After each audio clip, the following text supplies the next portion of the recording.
Anyway, here.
Why is it frozen? I'm here. If y'all can hear me or not.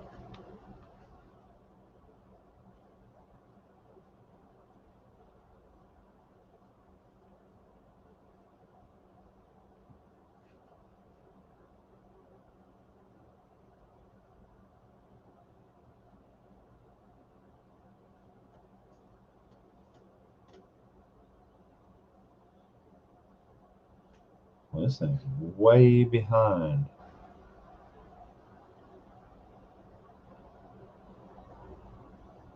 This thing's way behind.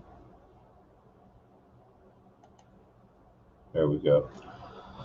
All right. DA Snail, DA Sales, King Sniper, Lambo Stacker. What is up, y'all? How's everybody tonight?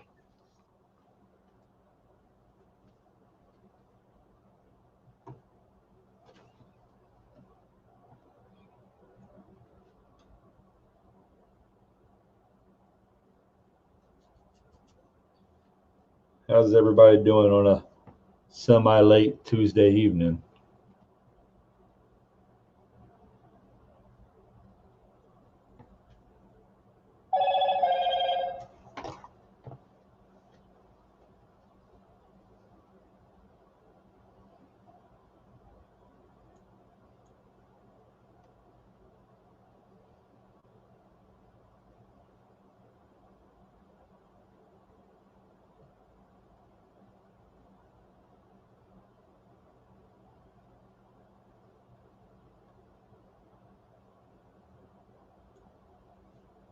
What's up, Bradley? How are you today?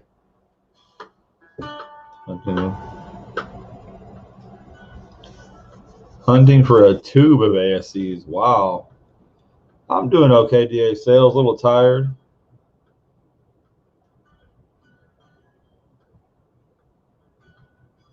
Nice. From Corn Club, huh? I'd be interested to know, King Sniper, what is Corn Club?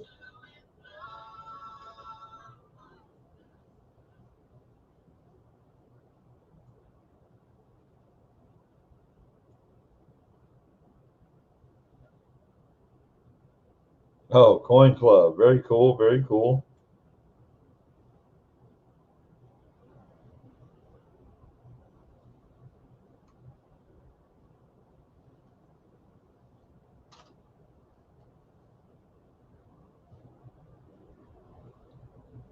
So, has everybody here seen my push to get Bassman64 to 500?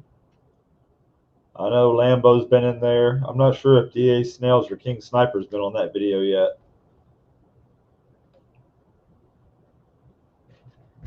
And does everybody here know who Bassman64 is?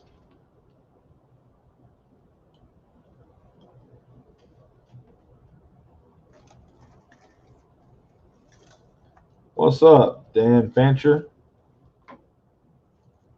How diddly do?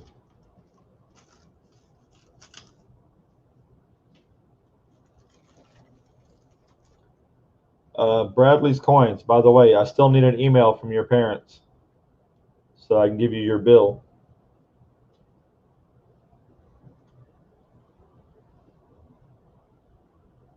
Sweet.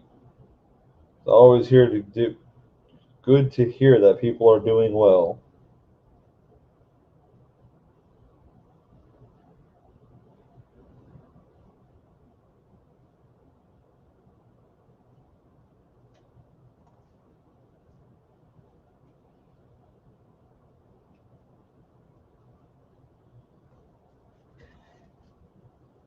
I think. Go ahead and start off this favorite coin.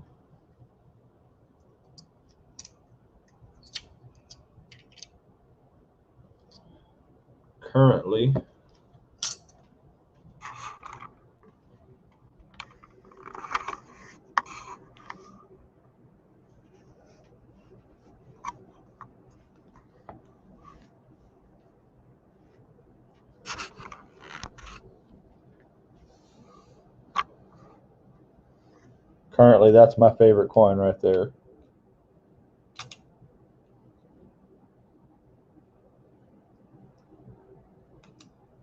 Can I just show you the back of one of my Buffalo rounds? Well, I've got two or three. I think I've got at least two different kinds of Buffalo rounds. Found an 1893 S barber quarter metal detecting XFAU condition. Wow. Very nice. Very, very cool. Currently, that is my favorite coin because it is my oldest coin.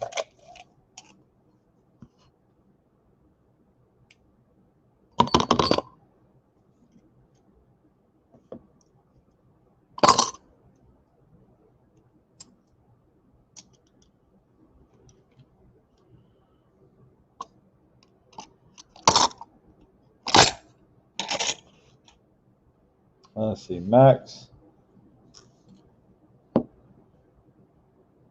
Hey, Cajun, what's up? So, Max, there's the back of one of my Buffaloes. That's one style. And this is the back of my other Buffalo. It's the other style.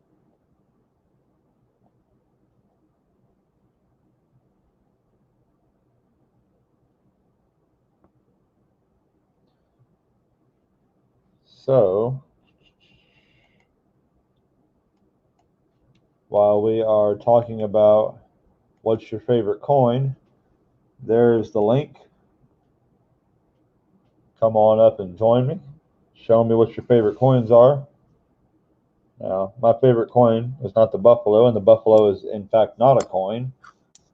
But Max wanted to see the back of the Buffalo, so there's the back of the Buffalo. Now, this right here is probably my second favorite coin right now, just because of the condition and how old it is. Next year, this coin will be 100 years old, and it is absolutely in fantastic condition.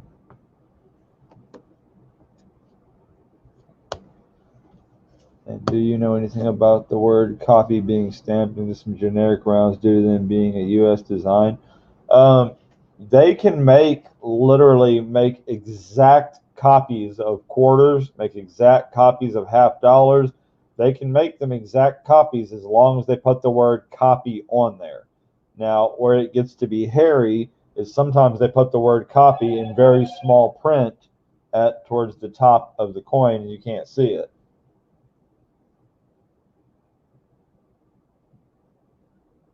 Well, Max, don't just sing it, bring it. Come on up and show us.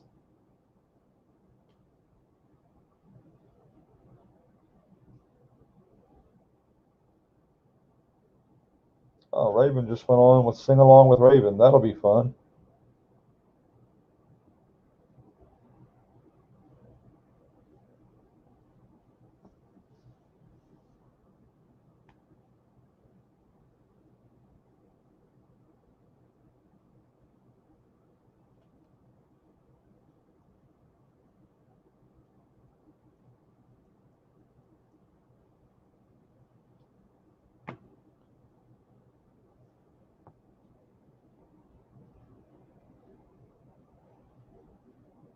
That's awesome, Al. I have 4 different types of 1 ounce buffaloes. Well, King Sniper, come up and show them to us. Show us the different types. I've had 3 different types, but yeah, I don't have all of them anymore.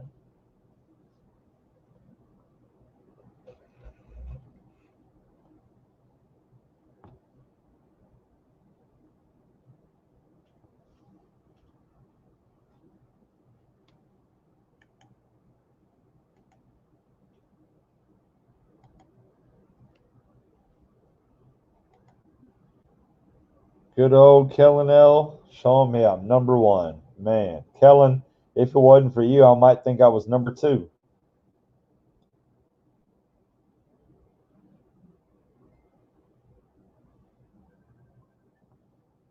Oh, all right, I have to mute mine.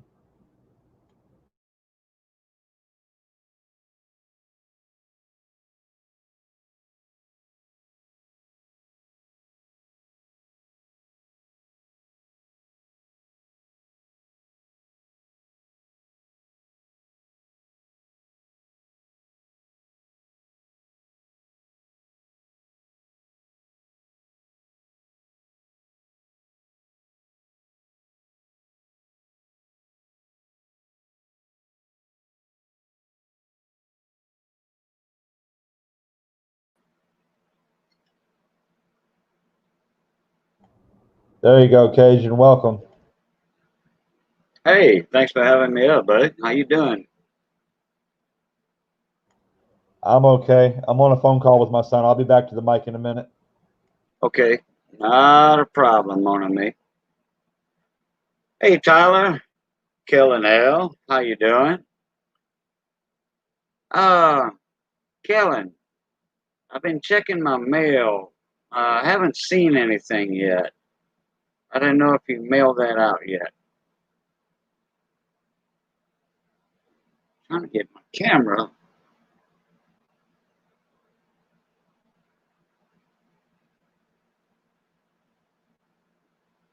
Just right. All right, I think I got it.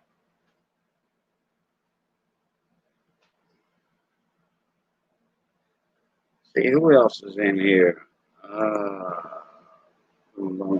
King Sniper, how you been, bud? Al, not familiar with the name. How are you doing? Max Selick, how you doing? Dan, hello. Lambo, what's going on, my brother? How you been?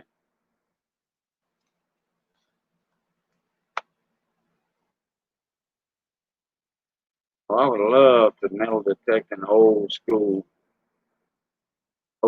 ground. Elementary, junior high, especially a junior high. PA sales, how you been, man? Seen you last night in an auction. Then I seen you the week before in another auction.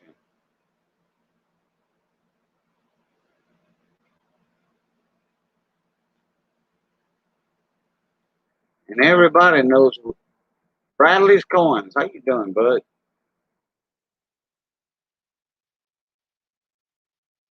Everybody knows what my favorite coin is. St. Gordon's Double Eagle $20 gold piece. Muscle shell. Hey, hey, hey. Yelling now, we survived the hurricane.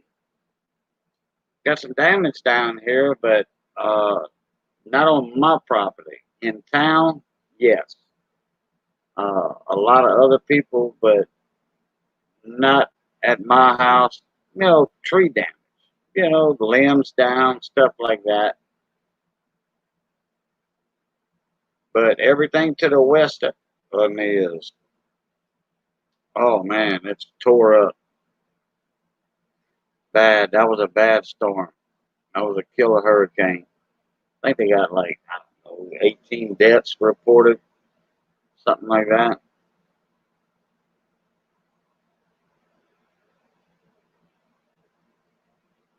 Everywhere you go in town, there's piles and piles of stuff on the side of the road for the transloader, the grabber to pick up with tree limbs. Well, a lot of people down here, they save their pecan and oak to smoke with, for the smoked meat.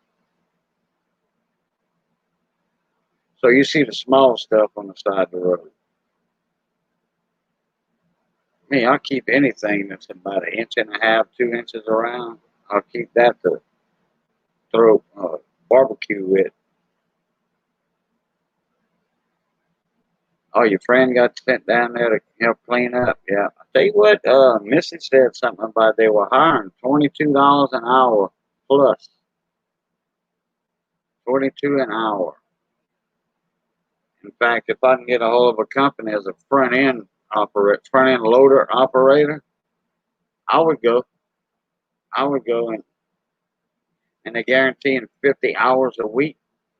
Yeah. They tell you 50 hours. You're going to be working from daylight to dark 7 days a week if you want. Looking at 12 times 7. Hey, good money. If you get with a reputable company.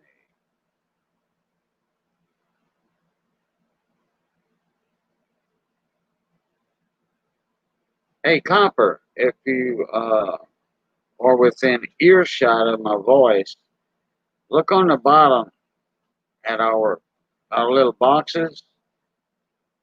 Click the third one from the left, if you don't mind. Click it. That way it'll make us a little smaller. I was in Florida, the last one that hit. They're delivering supplies. Hey, Dan. Oh, there we go. Now we're a little small. How you doing, Dan? Doing all right. Great, great. I'm not familiar with the name.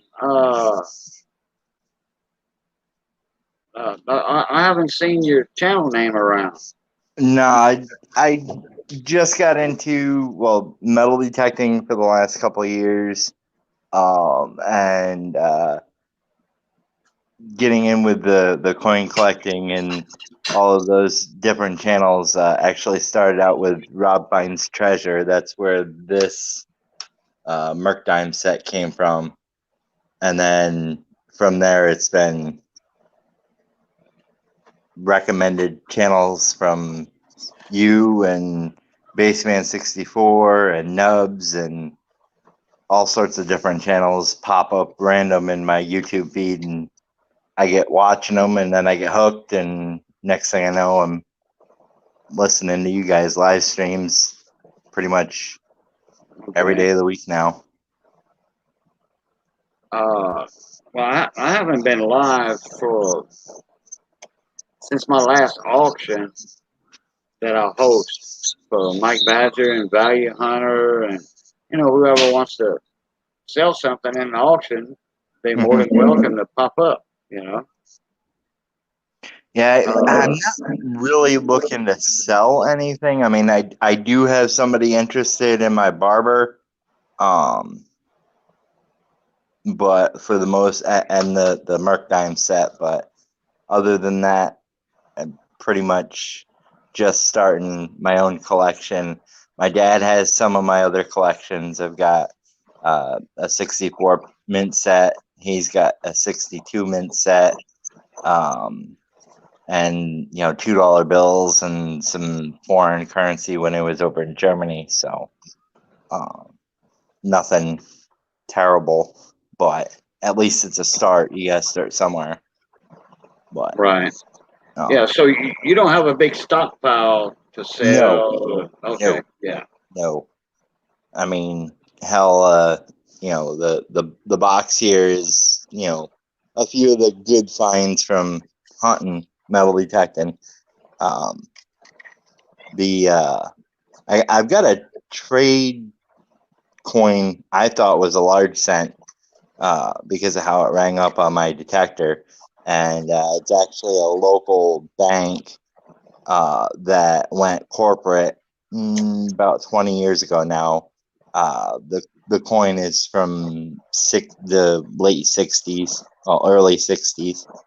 Other than that, it's just random pieces of buttons and musket balls and who knows what else is in there. But as far as coin is concerned, the biggest is what's on the table in front of you. Right. So Got a buddy of mine down here. He's into the Civil War relics and stuff. Bayou Digger is his channel name. gotcha. And he researches all the areas like where I'm originally from, more south of where I'm at now in Southwest Louisiana. Okay. He lives in between Lafayette and Maurice down there. Okay. So he goes to a lot of those places there, and then points east, like around St. Francisville. You know, a lot of those cities on the Mississippi River. Silver Sacks, how you doing? I'm actually up in New York, so the earliest stuff I've got is the Revolutionary War site that some of the musket balls came out of from the Revolutionary War, but I don't have any Civil War stuff yet. How can you tell the Civil War balls from the or projectiles from the Civil War from the Revolutionary War? Just the type they are. The type, the size, the weight. You know, they tend to be smaller, and actually look worked more. Whereas with the Civil War stuff, and I'm thinking this might be Civil War, because it's actually a round ball more than a musket ball. If you can see the difference here between the two. It's not really much of a difference, but they are complete. You know, one on the left actually looks like it was hand worked versus the other one that looks more like it was poured into a mold and you know, cast more than anything. So, but those are the minor things I've got. But can you imagine getting hit with however many grams of lead that is in your chest? Yeah. Oh boy. Yeah, that definitely would be a hurting getting hit with one of those. But out of all the coins that I've got, my first Morgan is a nice O Morgan. New Orleans, yeah. It's I mean, it definitely has some wear on the backside of it, but and the guy who sold it says at EF, which PCGS has them going for $25.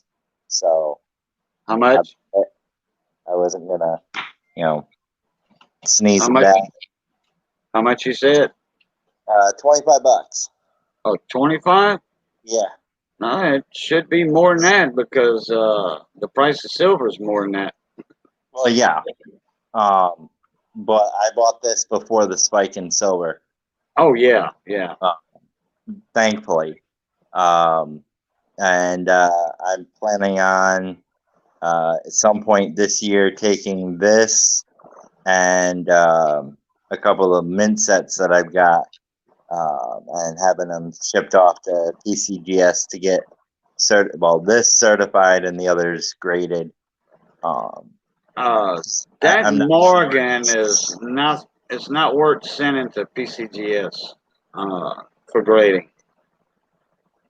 Okay. I mean, it's a nice coin. If you want to send it in, that it's up to you. But it's not like an extremely rare coin or anything. So I would just leave it in the flip like it is. Okay. I mean, that's just saving you. I don't know if you have a subscription to No, PCGS yet or not, but that's saving you a lot of money on no, I grading don't. I your coin. don't have a subscription yet. Okay. Even if you have a subscription, it'll still cost you about 40, $50 to grade it. And Okay. it's worth more than the coin's worth. Okay. Well, I'll tell you one of the high points on that Morgan dollar for Mhm. grading is above the ear, right Okay. above the ear, the details in the hair right there. I don't know if I can I mean, get it. like say when you put it under a loop or under Yeah. a scope, and you can see the details on it. And then after MS60, then you go by the luster and the eye appeal, and that Right. gives you like the MS63, MS64, 5, etc., etc. Right. I'm thinking based on just naked eye. I'm thinking that it is an EF coin. It might go BG, but that's pushing it. Oh, Specifically with the back, the back, the feathers and on the breast are completely gone. oh, okay. Yeah, then you're probably looking at a very fine, more than likely. Extremely fine, like they say. Uh, if the breast feathers are all gone, well, PCGS does have a grading system, a guide that you can go by, Right. and then you determine that yourself. Right. I mean, I'm thinking it's probably what the flip says, extra fine. Yeah, every day has that's a beautiful Morgan copper showing right there. Yeah, but mine's a 1921. His is a lot older. The one I have closer to his is this one right here, and it's not nearly as in nice condition. Uh-oh. I love it because it's old, though. I think he hit the wrong button. Yeah, it looks like it. Hopefully, he'll be back in a minute. Yeah, I'd like to add him to my subscriptions. I wish I had my green on. You're green. Yeah, it's you know how YouTube, YouTube chat, you can click the three dots on the right, and then you can go to their channel, and then they did away with that. Yes. Well, there's a extension For Chrome. on Chrome, a Chrome extension, go to channel, and it's very easy. I turned mine off yesterday.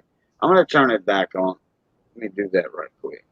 Yeah, I'm on a mobile device because my computer doesn't have the cam set up that I can be able to show you guys. But Oh, your phone seems to take very good video. not sure. I know you guys could probably just barely make this out, but this is the oldest silver that I've got, which is the 1876 seated quarter. Wow. It is the reverse is even in the best lighting. That's pretty awesome, though, man. The more worn out they are like that, the more history it's been through. Right. It also has a mint mark down underneath the eagle there, and I'm not sure you can see it, but it does say CC on it. Nice. Oh wow! Yeah, anything CC is a favorite of a lot of people. So I've And that never had a was Carson City. I just don't think I could. I don't think that I could be of good mind and invest the money in it. no.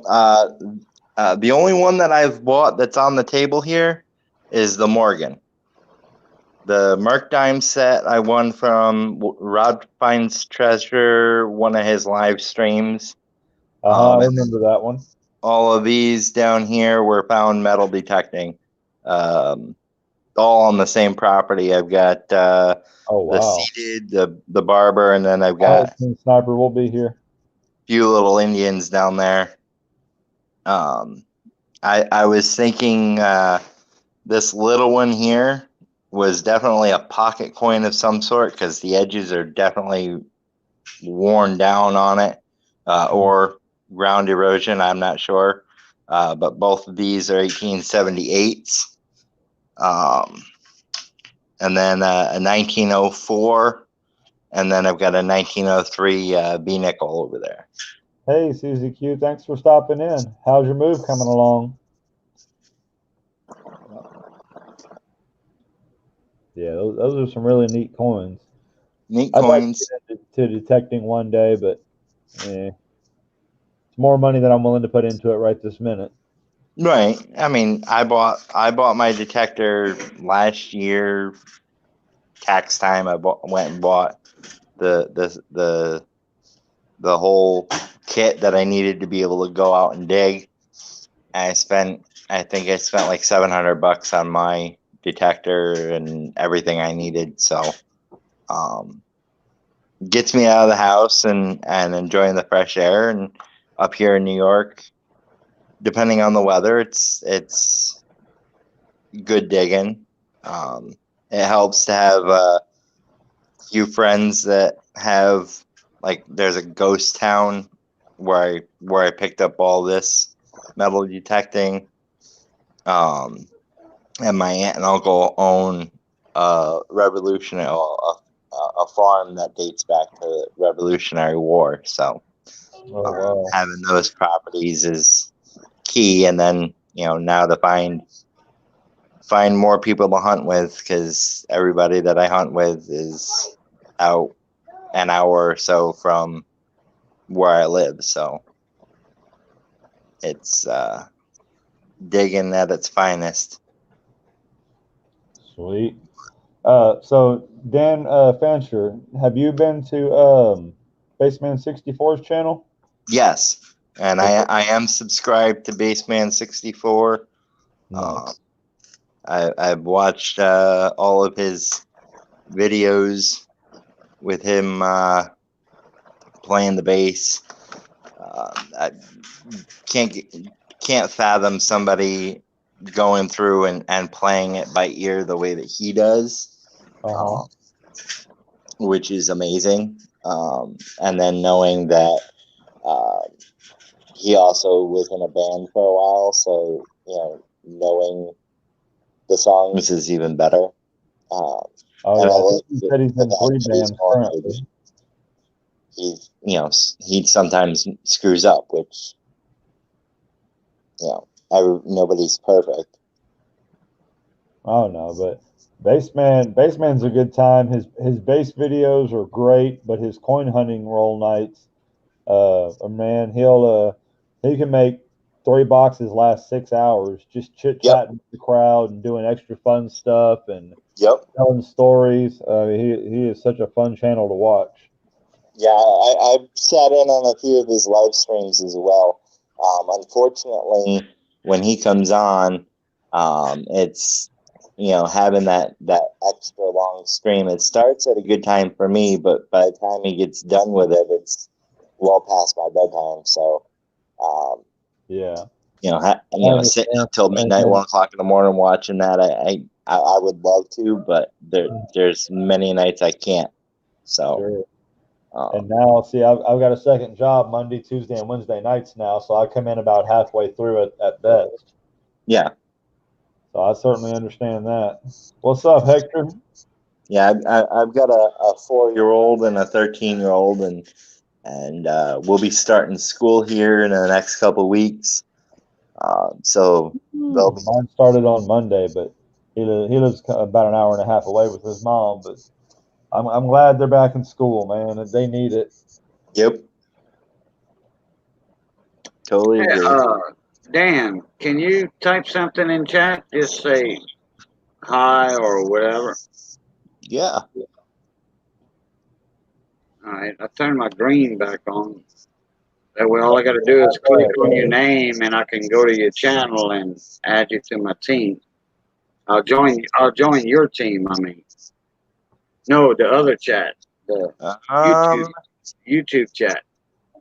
it Oh, says it says comments, but you Well, on a phone? You on a yeah, phone? on mobile. Okay, all right. Okay, Yeah. I'll find you in YouTube. I can Actually, jump off and get into the live stream and chat in there. actually, you just add me, and then I'll just join mine, and then I'll join yours. I don't Okay. know if you got me already. Cajun Coin Hunter. I don't have you yet, but I can definitely find you. Your name's pretty easy to Yeah. find. Now there's two of us, which I did not know that when I made my channel. I did not know that. I made that name up. Uh, I didn't want to clog up my gardening and cooking channel, my Bootlicket channel. So I made a. But there's one that the name's Cajun Coin Hunter is all one word. Yours is all separated. Mine's separated, That's easy to find. and I have a double eagle, $20 gold piece. Okay. Yeah, I'll find you in the YouTube verse, and I'll get you subscribed here momentarily. I'll do the same. Yeah, don't get no rush. All right, guys, I'm jumping off of here and jumping back into the live stream for the rest of the folks. all right, Dan, thanks for coming up and hanging out. No problem. Hector, how are you tonight? I'm fine, sir. And how are you? Peachy keen now that I'm home and off my feet. Yeah. Well, I can't say for the same. I'm pretty well rested up. ¿Cómo está, mi amigo? Très bien, very bien, very good, very good. How you doing there, Cajun? Bien, bien. Hey, I started looking into that meeting. Is that the one you're talking about for Google? Yeah. Google meeting, yeah. Okay. I just a real cursor last night, real quick, and I didn't get into it or even start it, but yeah, I'll check it out. Okay. Yeah, we'll get together. I'll see if that's another way to go live. Yeah. Does it hook up to? It's got to hook up to YouTube. Yeah, I think it would. Are you looking for a way to go live, like on your mobile device when you're out and about? No. Another way around StreamYard, like when I run out of StreamYard hours, my 20 hours per month, Google has this new thing. It's been going around for, I don't know, what, 5 months now or something. Well, Google was going to start a new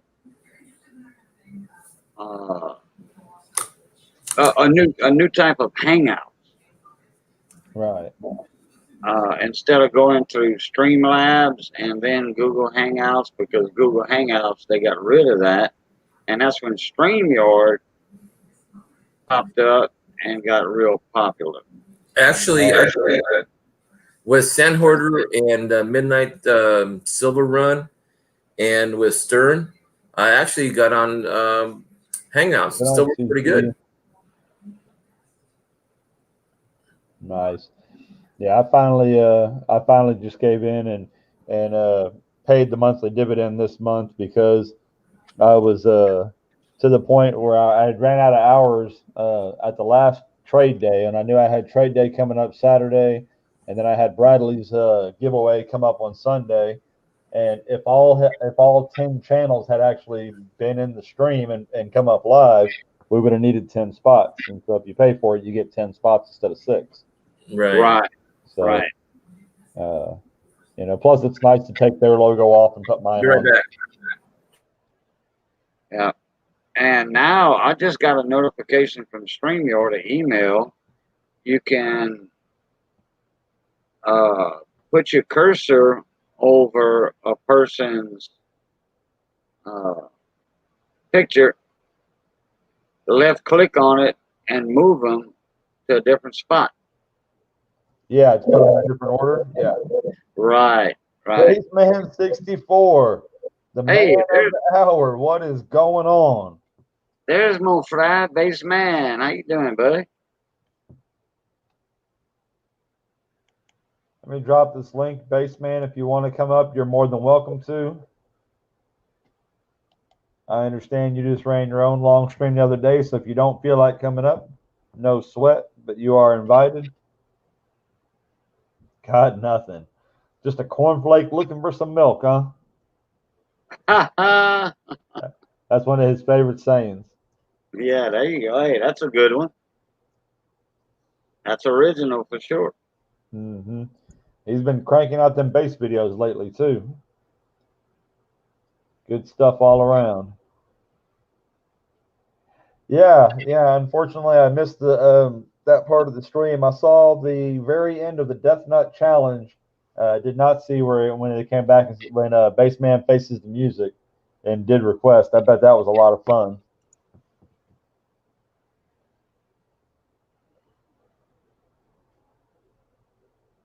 Dan said he played bass for us last night.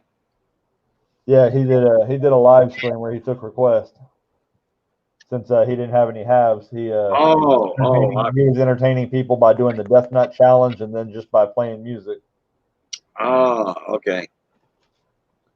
I thought he joined up. I thought he going to do that Death Nut Challenge. He'd have him streaming in by the hundreds. People seem to really like that.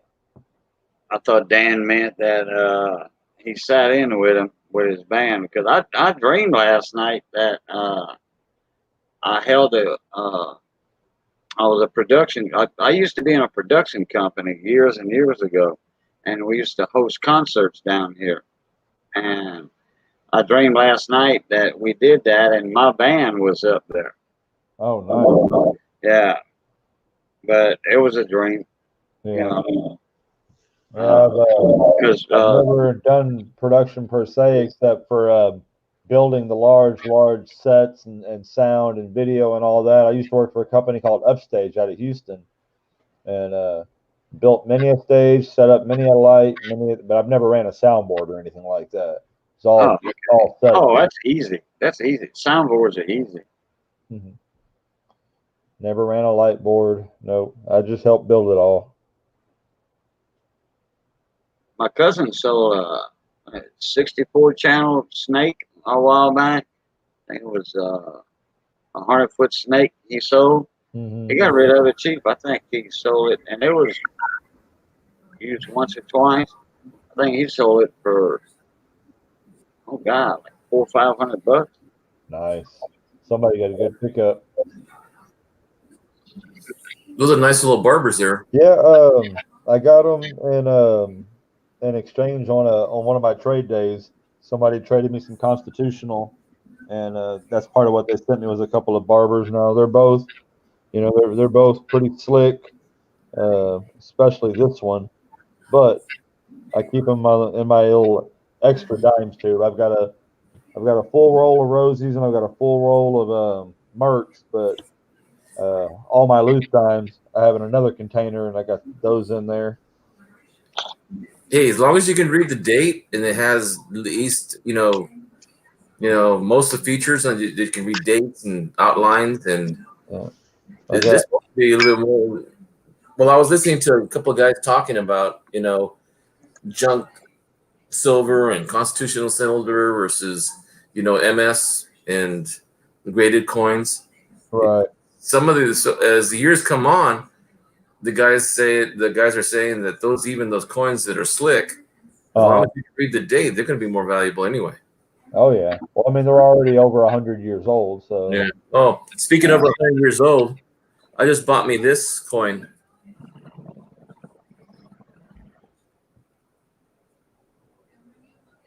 What's up, Alex Conway? It's a really great hard to see what it is reflecting off the plastic. Oh, let's see. Let me put it down. There we go. Is that an ancient?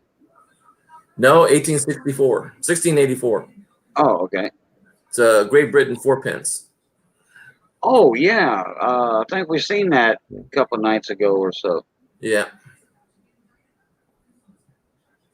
Yeah. Sweet. Yeah, I like it. It's one of my oldest coins. The other one's 1654. I think I already put that one away. No, I don't. It's right here. It's King Louis XIV. Let's see. There we go. 1650. Oh, that is some old stuff right there. It's a token? Yeah. Yeah, Silver Stacks. I cannot bring myself to pay a premium for coins. I'm too much in the white stacker mentality. No, don't worry about that. I did the same thing.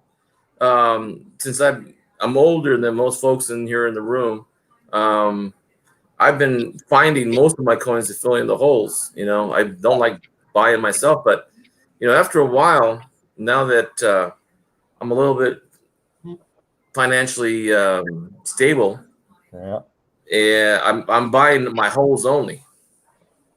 Yeah. Well, your house is paid for, so yeah, that's a big. Believe me, that is huge, especially in California. That's a huge payment off my back. Very nice. Yeah, I first got into all this. Well, obviously, I got roped in by, like a lot of people, because the very first show I ever caught on to was RFT. Mm-hmm. Rob Finds Treasure. He's got 80,000 subs for a reason. They're very energetic. They're very enticing. They run a good show. So that's how I got pulled in. But where things eventually started changing over was I decided that and one thing I've noticed about poor people is poor people spend money. Because we're beat to death. We're tired. We've had, we have nothing. So we're always spending money because it feels nice to do something, or get something or whatever. So I found that I wasn't able to really hold on to much of anything. So buying silver was a way to kind of have my something and still have the money too. Because the silver, here's another feature about coin collecting that I've noticed in the past 2 years. I've been keeping all my copper coins from 82 down, and that's one aspect. The other one is when I'm also into car restoration. I've got a couple of trucks and a couple of cars I've got in my garage that I'm trying to put back on the road and just make it roadworthy and drivable. But when you buy a spark plug, you got to buy another spark plug. You buy a penny, it's still worth a penny. And the more I accumulate, it seems I'm saving more this way than I do trying to put $5 a week in the bank. For some reason, I can't put $5 a week in the bank. But this way, I found a nice, 1958 BU roll, and I don't want to spend it because they're pretty. So I guess that's one of the things, and I've been collecting off and on since I was a Boy Scout to get my merit badge. Wow, very cool. That's a nice way to start. Bassman in the house. Hello, Mr. Bassman64. My name's Hector. Howdy. And Bassman already knows me. That's right. Years now. Look at his shirt. That's right. Yep, I see every day's picture in the mail in the post office every time I go. He's one of 10 most wanted, I think. I thought I was ahead of him. I thought I was like number 2 or something. Well, it's not a competition, everybody. Come on now. In my experience, it always has been a competition.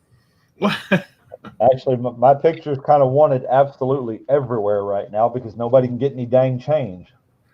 You know something? That's another thing I ran into today. I went to the bank to transfer some money, and I asked the bank if they're, you know, give any coins out, for exchange, and they won't even do an exchange because I got a box of pennies here and a box of nickels here, and I asked them, "Can I exchange it for another box, a brand new box?" And they said, "Actually, we need to keep all of it. So if you wouldn't mind turning yours in." I said, "Nah, unless you guys want to exchange, it's got Yeah. to mutually benefit both of us." Hmm. Yeah, like I said, I work for the city during the day, but I work for a gas station in the evening 3 nights a week. Oh, That gas station. Luckily, I'm not on the register very often anymore. I'm just stocking most of the time or cleaning up. But they, once the managers leave, all they have is what little bit of change they have left up there, and they're on shift for 7 hours explaining why they can't give back change. well, you know something? That's a good place to go because I used to run 3 7-Eleven stores, and I was manager for all three of them, so I Hey, had to Rhonda, thanks for change stopping in. and start to do the till. Those are fun. Really fun something there. Yeah, I got lucky not at my gas station, but at a different gas station a couple of weeks ago, and I put a video up of it where I got a Merc dime back in my change, and I smiled, I was happy, and I walked off, and I turned back around. I said, "Well, now, hey, wait a minute, do you happen to have any more of these in your register?" And she went through her register, and she had a total of 8 of them, Oh man. and so I got all of them. I gave her $1 for her till and a $5 tip. Well, you did well because even at right now, what's it, almost $2 for each Mercury Day? Yeah, I think they're a little over $2 a piece. It's gotten kind of crazy. Yeah. What Yeah. is silver right now anyway? Last check was $28. It's right up there about 28. Oh, it dropped a little bit. 28.14. Oh, okay. My wife always, gets a little embarrassed because I'll go to the coin star. And one time I was at a Smart and Final, and I went to the coin star and I found me a 54 Rosie dime. What's up, Bella's dad, aka Phil? How are you tonight? I bid 27 easy payments of 4 pesos. What are we bidding on? We're not bidding on my dimes, man. Even Hey, though I'll probably end up giving them away anyway. I've got an 1870 50 centavos. 1870, and it's 90% silver. Hello. Boy, those are a little different than the 50 centavos you find in the coin stores now. They only are about big as a dime. Yeah. My buddy Johnny Best, he goes to Walmart a lot, so he checks the coin store. The other day he found right before the hurricane, I think the Tuesday or the Wednesday. Tuesday or it was Wednesday, the night the storm hit, because Johnny spent the night here and we were live. I was live with Pammy J and Found It Buried, and Johnny had forgot the dime, and he had flipped it. Looks like a XF or AU 1963 Denver Roosevelt dime, and that was the only coin in the coin store. He said there were some Mexicans over there at the coin store when he walked in, and then when he checked out, they were gone, naturally, because it took him about 30 minutes to shop. He went in there in the tray, and there was one dime in it. He picked it up, and he was like, wow, this is a modern dime. No, silver. There you go. Y'all want to see the ugliest ASC in existence? The painted one. And it's not like one of those ones where they do like the spray-on type painting. This is like some kind of acrylic paint. Right. I swear to God, someone did this by hand. Oh, really? I mean, Yeah, you can tell it's by hand. Somebody had a little time on their hand. Yeah, and this thing is ugly as all get. It is ugly as sin, but it's an ounce of silver. Yeah, you took the words out of my mouth. My Spray can. How you doing, morning, mate? my Oh, whole thing is the fact that it's pretty much already destroyed all value by having that done to it. So I'm trying to decide if I might end up cleaning it up or not, since it's gonna only be an ounce of silver anyway at this point. There might be a video on how to clean it up without damaging it too. I've heard people have taken the paint off of those. Yeah, I think mineral spirits might do it. I Mineral. think instead of rubbing, you just let it soak.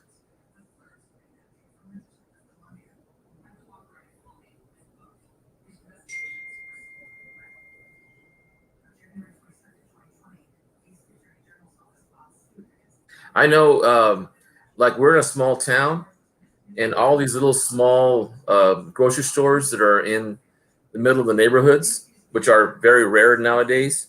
Mhm. A lot of them have old coin going through there. Um,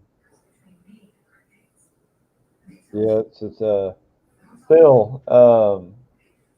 Let me know if you want to do like an even exchange for it. I'll send it to you so that you can give it to Bella. I don't normally do flat even exchanges, but I would definitely do that for her. I'll be right back. Alrighty, we'll be here. What's up, redneck prepper?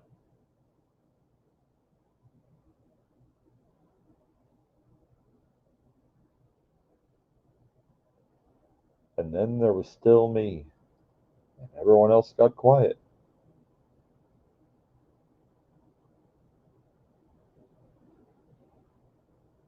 Oh, I tell you what, Phil. I mean, since it's for Bella, it don't even matter if y'all whatever 1 ounce round or coin y'all want to trade. Just let me know. I don't mind keeping it. It's a good talking piece.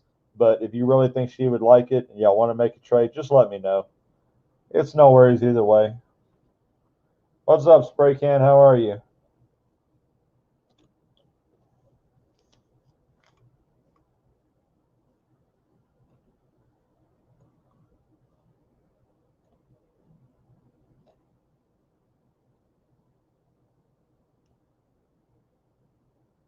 Oh goodness, King Sniper. Well, that's all right. You can still hang out with us anytime. Ah, ah, ah, ah, ah.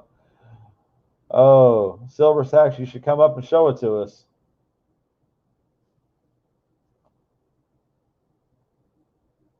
Well, I mean, King Sniper, if you actually cannot communicate by voice, I mean, it's not a problem. If you want to come up and show stuff off, that's completely up to you. Telephone guy, what is up? Welcome to the Everyday Telephone Channel.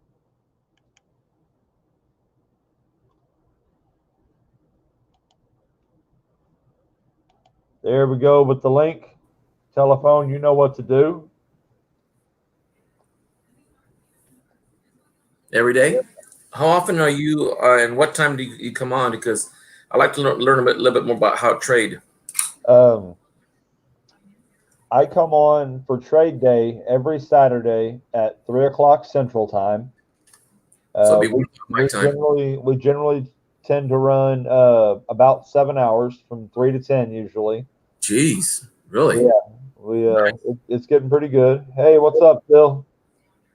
And so so other than that, my schedule is completely sporadic. The only time I ever plan to come on is Saturdays at 3. Okay, I'll check you out. That'll be 1 o'clock my time in California. Yeah. But basically all it is I'll put the screen up like this and I'll invite everyone up that wants to show their wares. Mm-hmm. And everyone will have their stack out or their particular items out, and then I'll go one by one and give them the full screen and let them show off what they've got, and they have a choice whether they want to sell it, trade it, auction it. Auctions are horrible in my channel right now. Most people do come for buy it now or trade outs, but that people still do try to auction once in a while. So that might grow. We'll just have to play that by ear and see what goes with it. But yeah, I mean, it's really relatively simple. A lot of people will buy and sell straight from the side. Not everybody chooses to come up. Okay. What's up, Jonathan Reese? Yeah, it's gaining a little momentum. Hey, And, Spreakin. yeah, last week was pretty good. We had a max of 50 people on at one time, but we kept 25 solid all the way through the whole 7 hours. Yeah. So I was pretty dang ecstatic. Yeah, I can see why now you would stream and pay for the stream, because it's no telling how long it can go for a stream 4 times. If you do that every Saturday, it's 28 hours already. Oh, easy. Yeah, for sure. And then, like I said, I did oh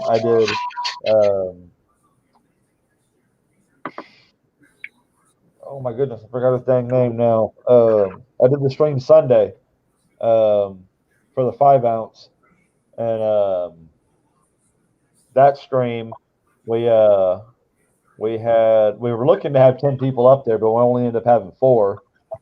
Not everybody was able to come up, and some people didn't even make the stream. So, but hey, we still gave their stuff away. So that's all people cared about, or not all they cared about. It's fun to win, but Right.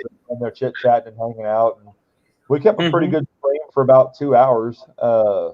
We had a few games here and there, and everyone seemed to have a pretty good time. But on a 7 hour stream, Hey, Alex. I will normally pick up anywhere between 200 and 240 hours of view time. So for our 2 hour stream, we picked up like 100 hours. I was pretty stoked about that. We got like 140 likes in channel. And I was like, my goodness, we need to do more big things. Which, if you haven't had a chance to check it out, have you checked out the 1-Up box that we've got going around? No, sir. Okay. So if you will go to my videos and look for the 1-Up box GAW, it will show all the channels, and there's actually a few channels that aren't in there anymore that were in there originally, and you'll see it as you follow the box around. There was originally 21 channels that we were sending this box channel to channel, and everybody puts something in, and if they want to take something out, they take it out and put something else in, put some more in, and that's the whole point of the 1-Up box, is to add more to it as it goes along. Well, we weren't even halfway through, and this box, these people have been so generous and put so much stuff in it that we've had to add a second box to it. And we are now using a medium flat rate box to ship the 2 boxes around. But there's some really great channels in there. People have been having a good time with it. And if you follow each of the channels in that list, you can follow the box. And I think you'll have a good time with it. The videos are so different from channel to channel. I'm looking at your channel right now. How long ago was that? Trade Day channel? Oh yeah, it was. We started it probably 3 months ago. Oh, months ago. Okay, so you got quite a few videos here. Yeah, because with 21 with 21 channels, it's going to take probably at least 5 months to completely get all the way around. Okay, the one that says 1-Up box announcement giveaway video? Yes, that's the one. Okay, that's so 2 months ago. No, it was only 2 months ago. So it's towards the end here. It's been moving a little faster. It's in a penny box, and it's got on the top box. It's got 1-UP. Yes, correct. Okay, that's the one. Okay, I'll watch that and queue it up later. Okay, I got it saved for later. All right, I'm gonna bring King Sniper up, y'all. King Sniper has already said that he's not able to communicate by voice, but he's gonna show off some stuff and hang out with us. What's up, King Sniper? Howdy do. He's maybe fine. Hey, King Sniper. Oh, King showing off some fancy stuff. Shiny. With the Canadian set?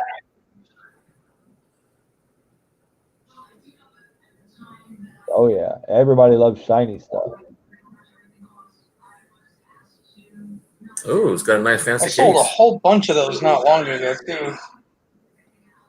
Oh, Muscle Shell, stop it. Is that by year? Just out of curiosity. Yeah, that's one single year. That whole set. Put him on present, bud. Oh yeah. Solo level.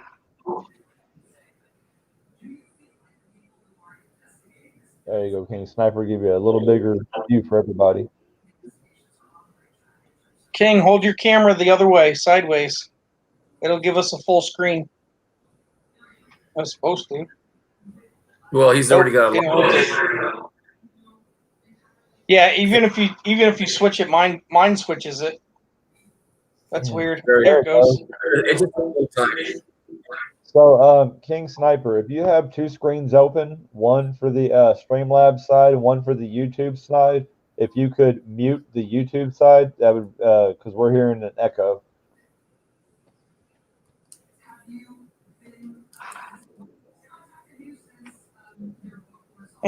Those are some really, really nice coins. Yep. Lots of shinies.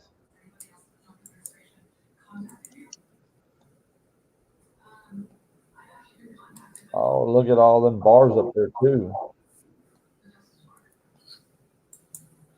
I had several bars. 7 or 8. I got a box or two like that.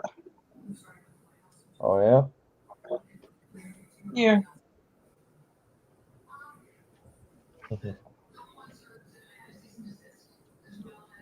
I haven't looked at them in a long time, but I don't. ooh, Eagles. Now you got my attention. Shiny Eagle.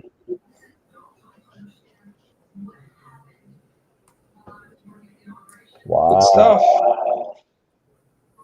I like the fact that you got them all separated with foam. Love it. Those airtights, or Yeah. Definitely airtight. You want to make it easier for yourself? Go to your LCS and ask them for the box from the airtights, and then you can literally layer them out perfectly. You can get, I think, 250 in a box, or no, it'd be 500 in a box. And it comes with the nice foam inserts and everything, so you can put them in really pretty. This is awesome.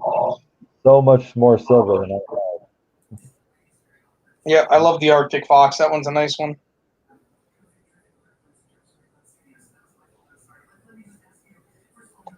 So why is it that every country in the world has multiple coins except for us? We only have the one. We have the ASE, and that's it. And yet we're still the sought-after silver coin. Well, that's just because America. I'm not complaining, believe me. Yeah.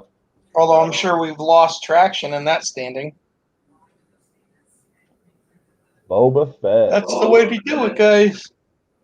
If you get a nice one, put it in a capsule and forget about it. The tarantula or the red-back spider. You can invest in one of those. I think it's a 3x3 box that it holds the coins in the capsules. Those are great for storage. You've got some of the different Indian heads or buffaloes. Yep, the 1 ounce rounds. I got tubes of those. What's up, Aunt Orta? Ants in the house. What's up? I thank everybody for coming in.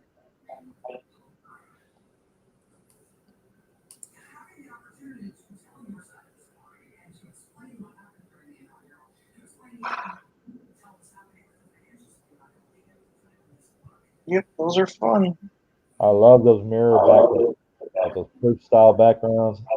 That, of course, right there. Oh yeah, I've got one of the Special Forces ones too. That's nice. The Devil's Brigades are real nice. Yep.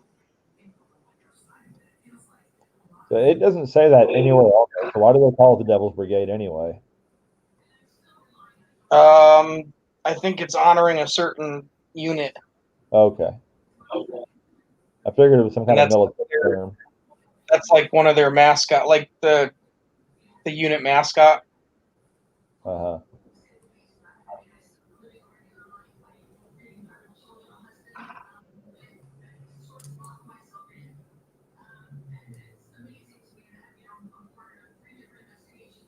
King just wants to tease everybody.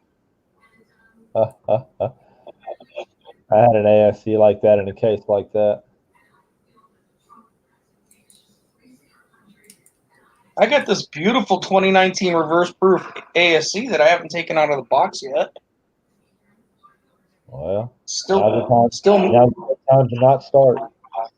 still mint sealed. Literally has not even been opened from the mint.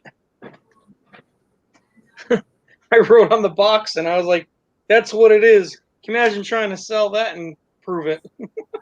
Right. Standing Liberty. Yep.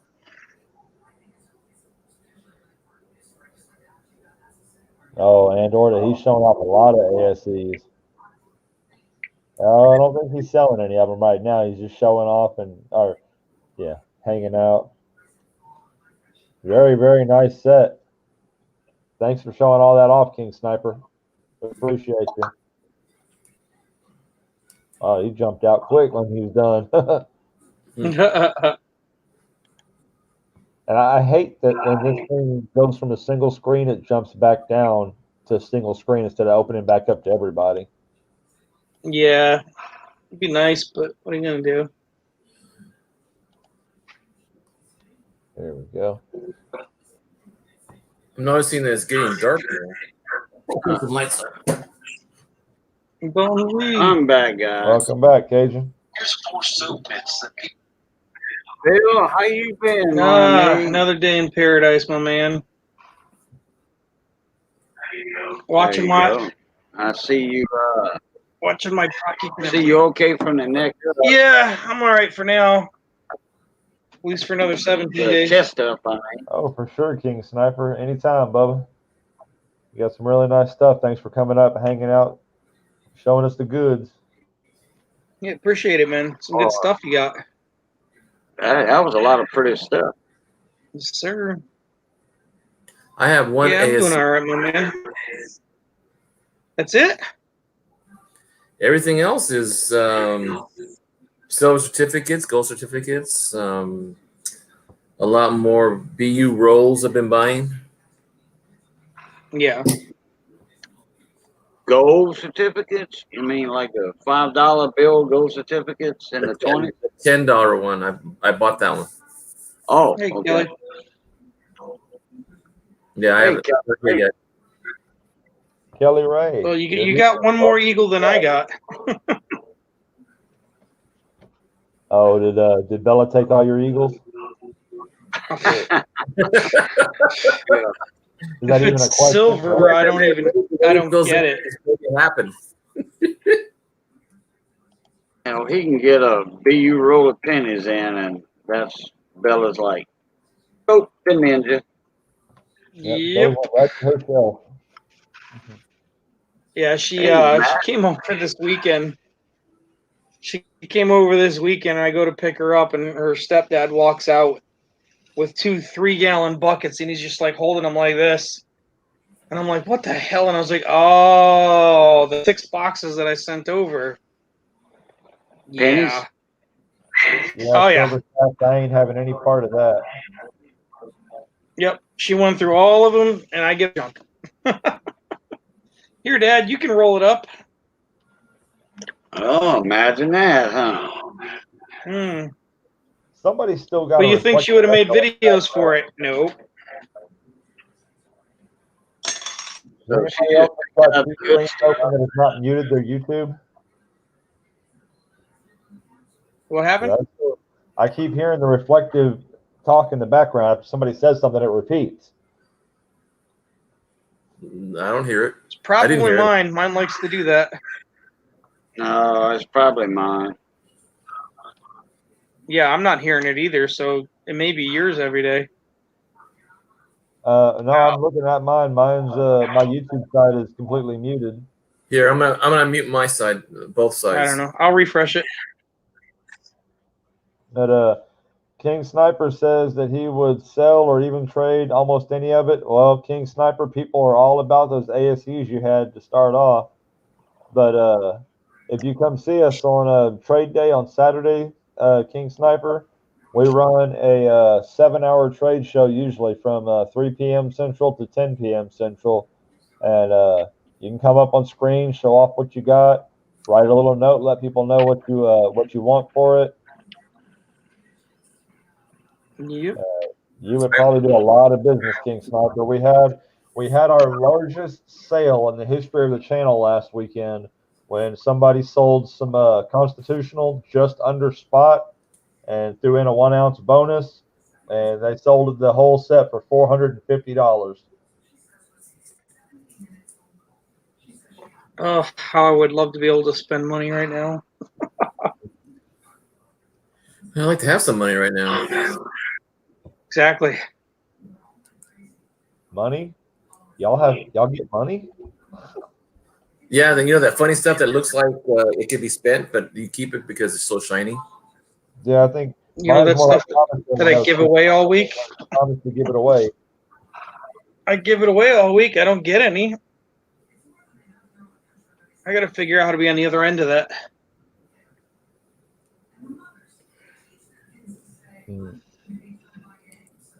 Another thing, King Sniper, if you can't make it into my show, every Sunday, Mama T has community flea market, and theirs is open to anything that is sellable on YouTube. You know, as long as it's legally able to be sold on YouTube, you can go in there and they buy, sell, trade, and do everything in there too. So you can come across some really neat stuff over there, make some good deals.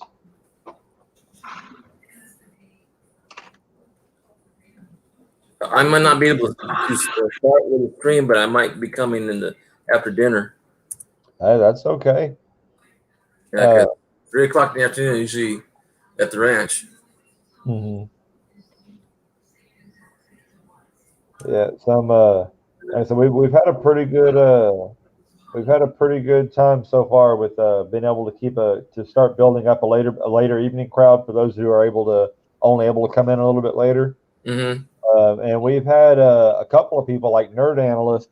Nerd Analyst will come on as soon as I come on, and he may not say much, but he'll sit there for the whole 7 hours with everything he has on display. Wow. Wait for the right trade deal to come along or sales deal to come along. That's pretty good. Who else? What was it? Jason Jaggy. Jason Jaggy made the big sale last weekend, so he's getting to be pretty big in there. Who else? Kellen L. Lambo Stacker. They do a lot in there. Phil does something once in a while. Yeah, I haven't done much lately because everybody's doing the same two things. So what's the point? What do you mean? Everybody's doing auctions or they're doing $50 roll hunts because you can't get anything else. Yeah. Oh, that's what I'm saying about our show. Yeah. So when Phil's there, he's pretty active. I try to be. I'm so busy lately, it's stupid. No, Cajun, can't hear you, buddy. Nothing at all. Unless he's using his headphones to talk to somebody else, maybe. Now his mic is muted.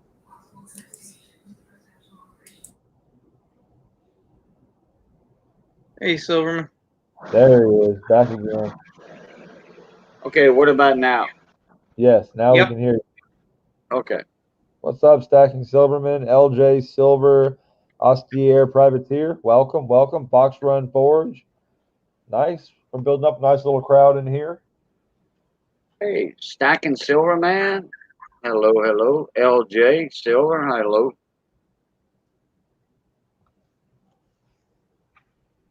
Yep. I gotta bear down on money for the next couple months. It sucks. Life's expensive. Well, Christmas is coming, number one, and her birthday hurt. All right, Oh, LJ. Wait, let's see. What she is? 11 now? Yes, sir. I spent $1,100 on her for her birthday. $100 a year. Gee, Monetic. Yeah, my son's Yeah. 12, and I spent $50 on him. Well, my thought behind it was I didn't see her for almost 3.5 months this year. Wow, that's Oh, rough. really? Yeah, because of COVID. Oh, yeah. Mm-mm-mm. The mama wasn't taking a chance. Yep. Well, you can't blame her. I mean, she's immunocompromised, so she has to play the card. But once she realized how useless it was, she backed off. Well, Right. God bless you and your family, and you being able to see them, man. That's awesome. Yeah, that's priority. My son lives an hour and a half away. It's a 3-hour trip every Friday and every Sunday. But so far, I've been blessed that we haven't missed a weekend. We've only missed one weekend, and that was planned because they were going out as a family with some of the other kids in the other part of the Yeah. family. And of course, I'm like, Not for wrong with that, that. All right, I got about 5 more minutes, and I gotta go. got to go do your walk around. No, I gotta start shutting down for the night. Oh, nice. About 11 o'clock, I start shutting down. All right. Bon nuit, spray can. Later, buddy. Take care. Oh, Spray can has something that he threw in something extra on a giveaway on his channel. I saw the notification or email, but I didn't check it out. So y'all go check out what he's got going on. He added something to a giveaway. And Kelly Ray, it's because YouTube banned her from live streaming because she was under the age of 13. Out. Yeah. But it was perfectly fine for her to be on my channel. Well, because Stupid.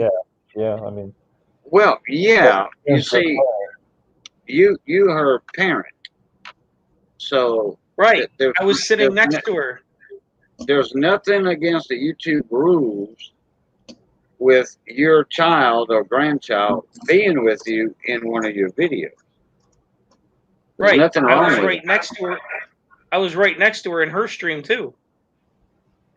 That's why it didn't make any sense. Yeah, but it's her channel, and she put her age down when she joined. Nope. No. Nope. Oh, she's 18. Okay. Oh, wow. Weird. They found out because I guess they saw her on stream.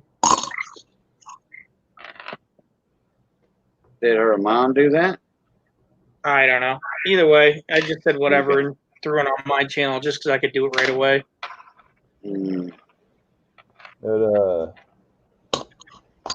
Yeah, I don't know. Tyler said, I mean, not Tyler. Bradley. Tyler had the same thing. Yeah, Bradley said originally forever they would not tell him why he got banned for 90 days. But then he made a mention to me about making sure to put the rules about having to be 13 to win a prize, YouTube not being affiliated. Yep. He said make sure you put all that. He said because that's why they banned my stream. So I guess he found out why. Yep. Huh. Yeah, they're very slow at telling you why. Oh, yeah, like PayPal. Here's the punishment. Oh, and later on we'll tell you what for. Yeah, like in 2 months when you get tired and just create a new stream. So y'all said Tyler got a hit or something? No, not Tyler. Yeah. Bradley. Tyler did too. Oh, did he? Yeah. Yeah, he can't live stream. Oh, live stream. I got you. Yeah, he brought somebody on and he was 10. Oh, Oh, okay. Showed his face. Oh, yeah, because Oh, Kelly, she loved everything she got. They're already put away and not allowed to touch them, and yeah. yeah. As promised, when Kelly got her first 100 followers, she put up her first video, which is I think pretty. it was Even Tyler. better. Tyler invited me to one of his live streams like a week and a half ago, and he told me, no camera. You know, you have to keep the camera off. I'm like, no problem. You know, not at all. He invited me on there, and I'm like, okay. So I turned my camera off with my avatar, and boom, everything went fine. And I think it was Tyler, Coin Collecting with Tyler, if I'm not mistaken. Well, So, but Tyler is live streaming, correct? Yeah, maybe it's back on. Yeah, yeah. I know Bradley has to wait till like November 3rd or something like that. All right, I gotta jump out of this. If you're still on when I get out, I'll see ya. Okay. Okay, Phil. All right, Phil. Take it easy, bud. Kelly Ray, just send me an email. I'll send you some stickers and a couple coins. Get with Armando from the Vault. He'll send you a sticker. I know there are several channels that will send you stickers. You just let them know. Yeah, you want one? Yeah. Kelly Ray, my email is in my about page. So just You sure? just catch me on that and send me address and I'll send you some I'll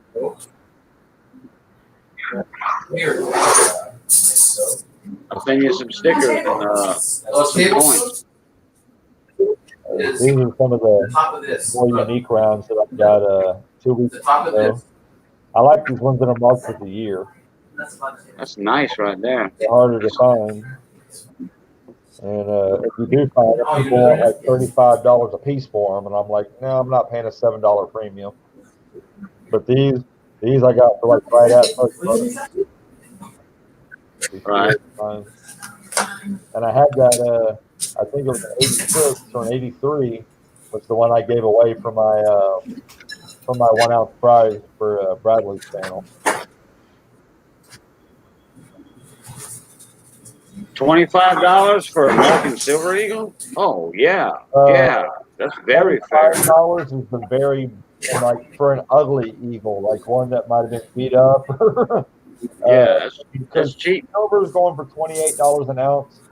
$3 premium on an eagle is at least fair. I mean, because they're getting $3 premium on crap right now. So 25 is amazing. If you're willing to sell for 25, come in to see us on trade day, and you will sell out. Oh yeah. Yeah, because I see most of them go for like now $30. 30, 35 easy. Yeah. And I'm like, I Now- don't buy them now. I refuse to pay more than a $3 premium on anything. Oh, King Sniper, just buy 10 of them. Or 100 if you can afford I it. don't think he's buying them. I think he's selling them because he was talking about selling and trading some of the stuff from his stack earlier. Oh, okay. And his are in really nice condition. Hey, every day, do you know Spectacular? I The silver guy? I know of Spectacular. I watch some of his videos, yes. Did you ever watch the one with the guy's name? The coin collector is called the coin in the shop at Coin LPS is called the Yeah, coin down guy. in Florida. I Yeah. love watching coin guys. At one, yeah, he was selling 200 Morgans. I'm sorry, was it Morgans or It was a. I don't want to say the wrong thing, but it was 200 of them for $2,000. Wow, $10 a piece for a Morgan. Wow. I'm sorry. No, it was 100 for $20 a piece. No, that's still a good buy. $20 a piece is fair. But he only wanted to sell them. Yeah, and it also the only thing was that you had to buy all 100 of them. Right, at one time. Yeah. What's going on in your world, Baseman? Oh, got nothing. The digestive system has come back to normal. Oh, you too? Yeah. Well, mine was bad. I had the Marevons for a while, big, about 3 Well, weeks. mine was self-inflicted.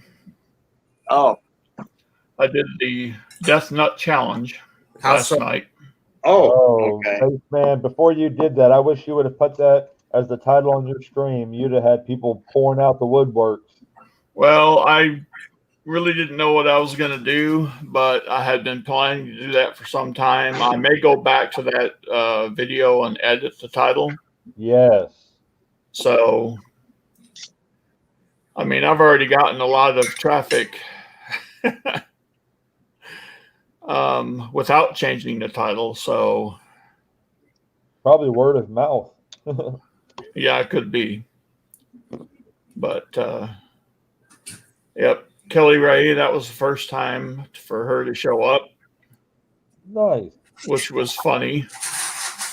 And she had some good advice for me along the way. But I would not go to the mental institution, so I wouldn't go that far. So I showed it off earlier, Fox Run, and King Sniper. If you want to come back up, you're more than welcome to. Let me post the link for you again. Yeah, it was a lot of fun, Baseman. I only got to see the very end of it, and but man, you handled it like a boss. well, I like spicy stuff in general. So I'm a weird Texan. I don't like it. oh well, I'm originally from Iowa, and I do. So I'm a weird Iowan. Hey, that's okay. You got here as fast as you could. Well, that's right. You know, but they say once you go Texas, you don't go back. Oh, good Lord. Yeah, Yeah, it's a frame of mind. it is for sure. That is true about Texas. Let's see. This might work. Let's see. King Sniper wants to show off this one great coin, so I'm going to give him the screen for a minute. That very, very toned, very, very black ASE. Ooh, cool. Yeah, That's looks definitely very like somebody dipped that in the liver of sulfur. liver of sulfur, huh? Yeah, it's an artificial toning process. Kelly, I'm subbed to 302 channels. I understand. That is very, very cool. You gonna bring that in there and trade or sell that off on Saturday, King Sniper? Yeah, very cool.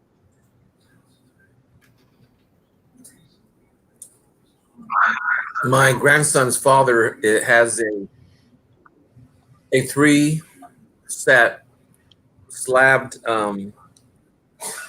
ASE, and one of them's a 2011 W. And I looked it up, the slab. I didn't think he would pay that much for that, but it came out to like $375. Mm-hmm. Yep.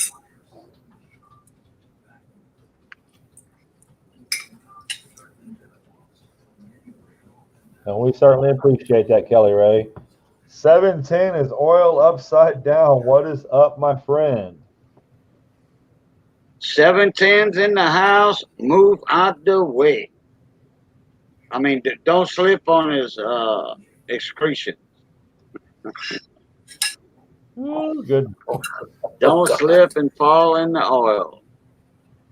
Few of those big tough men start crying. Congrats, Baseman. Very nice. Very nice. Well, speaking of, I haven't posted this in a little while, although I'm almost positive that everybody here in this channel at this time has the Baseman. But if you don't, this is Baseman's link. Everybody should go and check it out. Yeah, I've had them before. Yeah, I figure most people in here do, but every once in a while you get somebody that doesn't have them yet. We've had a few introductions so far. Yeah, true. So, And when I do get the 500, I will be only too happy to give away not 1 gram, not 2 grams, not 2.5 grams, but 5 grams wow. per mint bar. Yes, there it is. So That's awesome. Yep. See, that's why now you've got to drop a video talking about what you're going to do. Or are you going to do it after you hit? I'll do it after. You drop your video after you hit, right? Yeah, on. it'll be a comment video, and then everybody can jump in, and I'll pick the winner of that out of the comments. Very cool. Yep. I've got my last goal was at my 500. We've had a few blessings and had a few good things happen since then. I'm at 573 now. I think Jason Jaggy is actually sponsoring my next big number draw. So once that stuff comes in, I can't wait to show it to y'all. It's going to be exciting. I've never actually had a sponsored gall before. Cool. I mean, it's not like an RFP sponsored gall where they're throwing half a pound of gold at them or whatever. But it's still amazing that someone's willing to reach out and do that.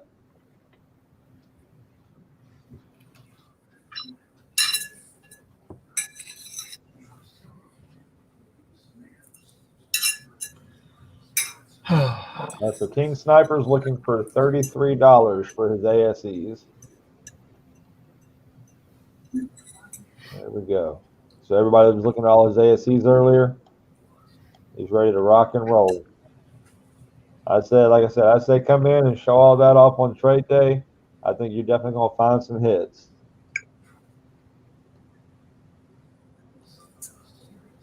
Oh, Kelly Ray, your kind of music, he's got such a wide variety of music. It's pretty awesome.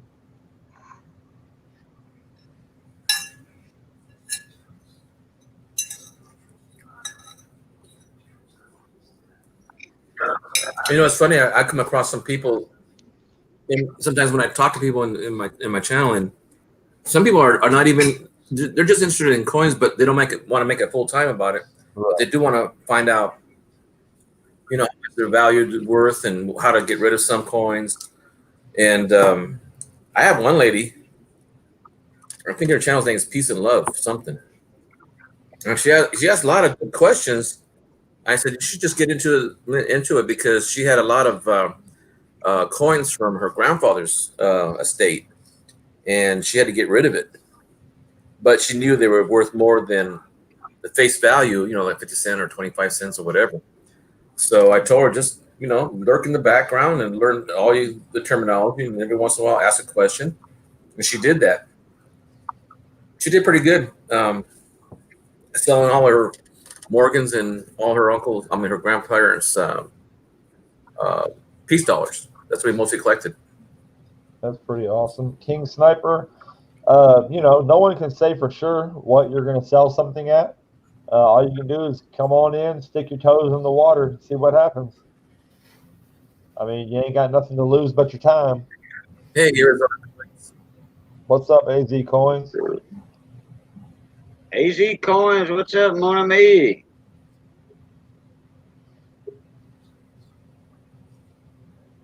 I'm doing good, AZ. Thanks, buddy.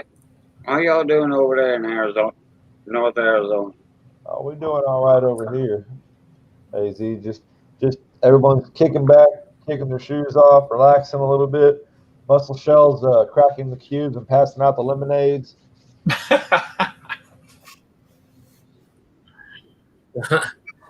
Oh, geez, that would be good right now. A lemonade right now. Yeah, Oh, he's yeah. got a very special kind of lemonade. Those can be done too. You can do a lot of good stuff with lemonade. Missy makes an awesome homemade lemonade. My father-in-law had a huge tree in the back, and every year we get about almost, I don't know how much, but it would supply 5 different families of lemonade. Would juice them up and then put them in bottles of 2-liter bottles and freeze them. I had to buy a chest. Yeah. And then we just let one melt back to its state and made lemonade by the glass. Very cool. Hey, Miss Jessica. ¿Cómo se va, sua? Ça va? Well, that sounds like your guy. What do we say in Spanish? ¿Cómo se va? Yeah, Same way. she's French. Yeah. Oh, is she? Well, yeah, pull it. Canadian French. She speaks the same lingo I do. We dropped this link if anybody else wants to come on up and hang out with us.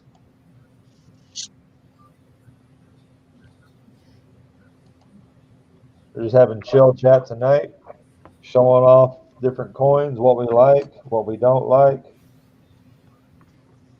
this ugly thing right here.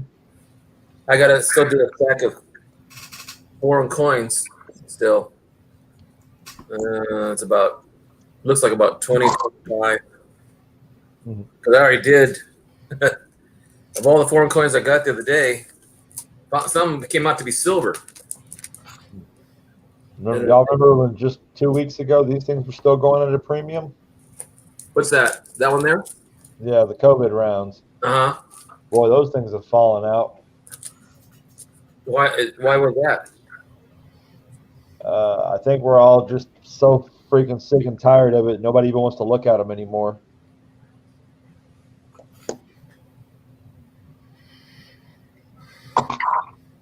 Well, copper is last at 7.19. The last time I checked, silver, $28.14. Roses are going for $2.03 a piece. Quarters are going for $5.08. I'd say $5.09. Half dollars are going for $10.17.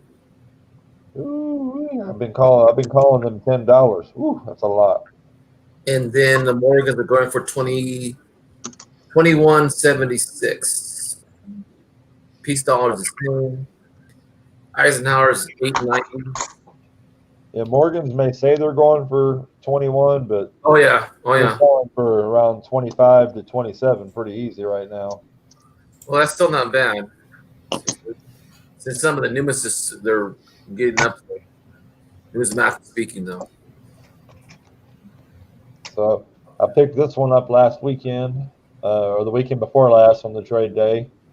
The gentleman sold it a little bit cheaper because it's got the milk spotting on it. Yeah, I see that on the right side. Yeah, it's got them up here at the top, and then it's got some down here at the bottom, right by the privy mark. Yeah, oh yeah. And of course, we got old lizard head on there. Yeah, that's the only thing that's good about that coin. Yeah. Yeah, so I got one Canadian, and then of course I've got my one Britannia. Britannias are real nice. I think my only other foreign coin that I have left anymore is the first one I put on up there earlier. Where did it go? This one. from Nepal.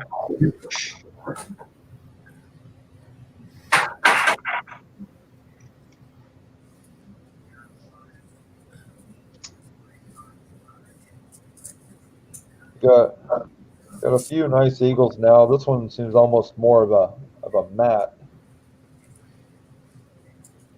I haven't seen too many of those with the matte background. That's a big one. Is that the silver plated one or the solid silver? No, they're solid. It's an ASE. Okay. Somebody was showing one off last week, and it was silver plated though. Huh. Well, there's that one right there. It's my only other. I've got 3 eagles. I got 2 nice ones, and I got that ugly one that someone colored on.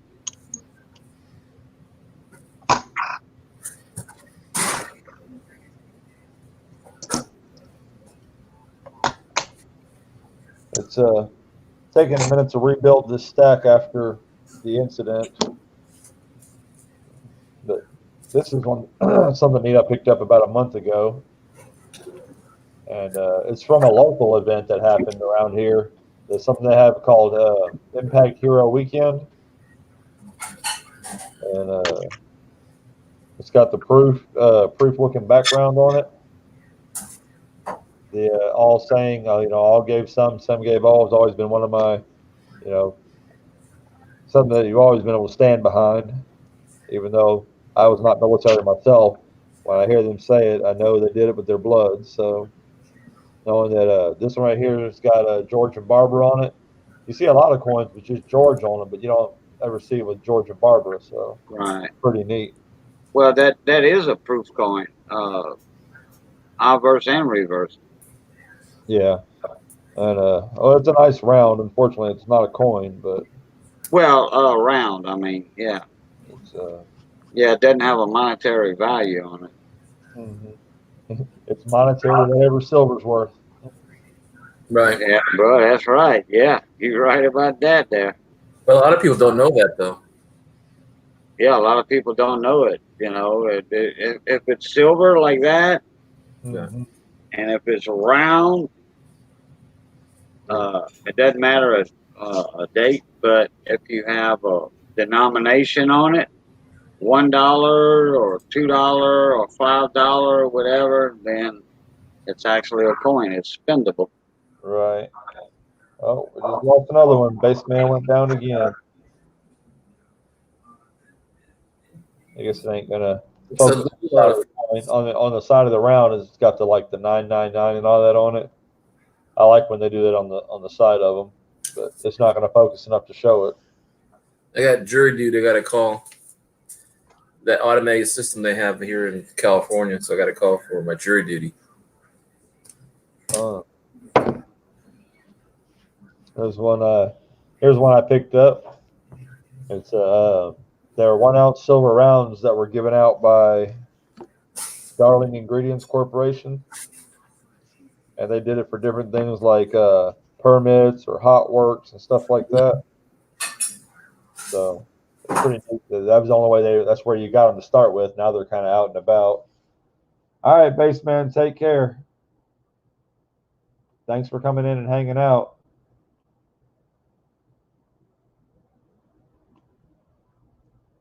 Stacking Silverman, that's not a bad price to sell it for, since it's going for about like I said, they're worth about 1 ounce of silver. They're certainly not worth anything special just because somebody put some nail polish on them. I won this from the Glendale Coin Club here in California. They were doing an online meeting. It's Michael Kittle's Coin Club. Yeah, I've seen that. Yeah, it's 1 ounce silver, but it's made specifically for their club. Very, very cool. Yeah, I kind of thought it was cool. I didn't know I won it until then they said my name. Nice. Welcome back, Jonathan Reese. Hey, Jonathan. Yeah, welcome back. I seen him in here earlier. I was on the phone though with my buddy Johnny Bett. Yeah, he said he was doing something for Stormin. Right. Yeah, he was over there just hitting the like and stuff like that. That's right.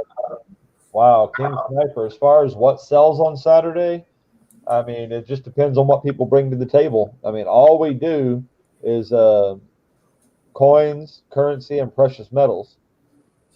So, I mean, that's what our community is about as far as items. So, people love ASCs. They love anything with a denomination. Will sell, but not necessarily just that. Of course, anything with a round or a bar, people like them. Art bars are kind of popular.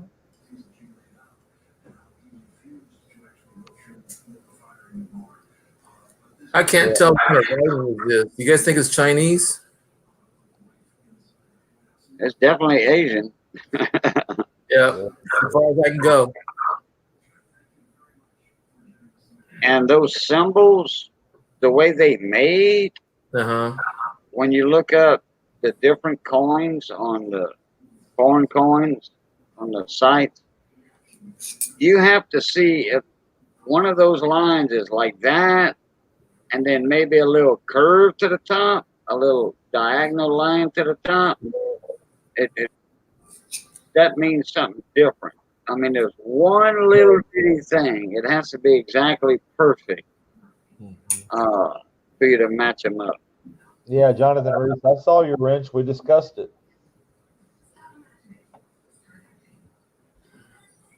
Jonathan Reese, mod extraordinaire, has a silver wrench coming to him. A silver wrench. Yep, D-Dub poured him a silver wrench that somebody bought for him. Oh, okay.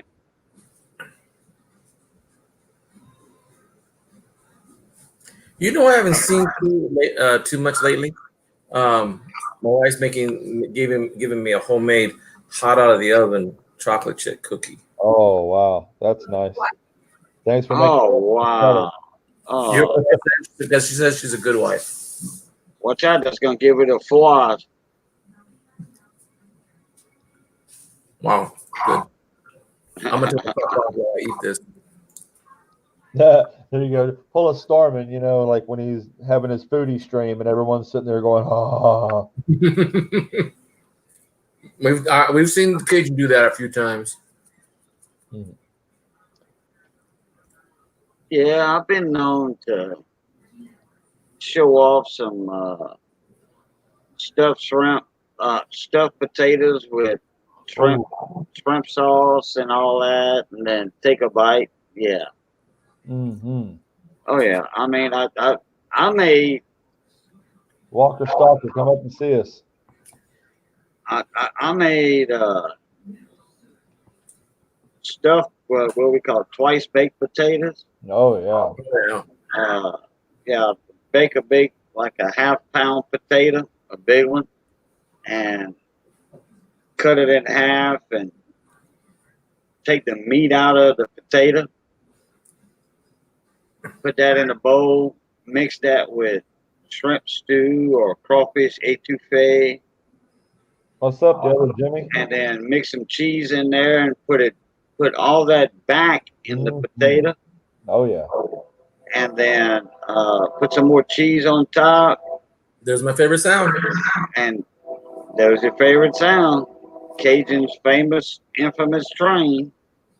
And then you put that back in the oven for about 15 minutes with that cheese on top of it. Oh boy, and then take it and then go to town. Eat it. I made a lot. We have, not me, a lot of people, me and a lot of other people, have made people hungry on my channel and other people's channels. You making me talking about it.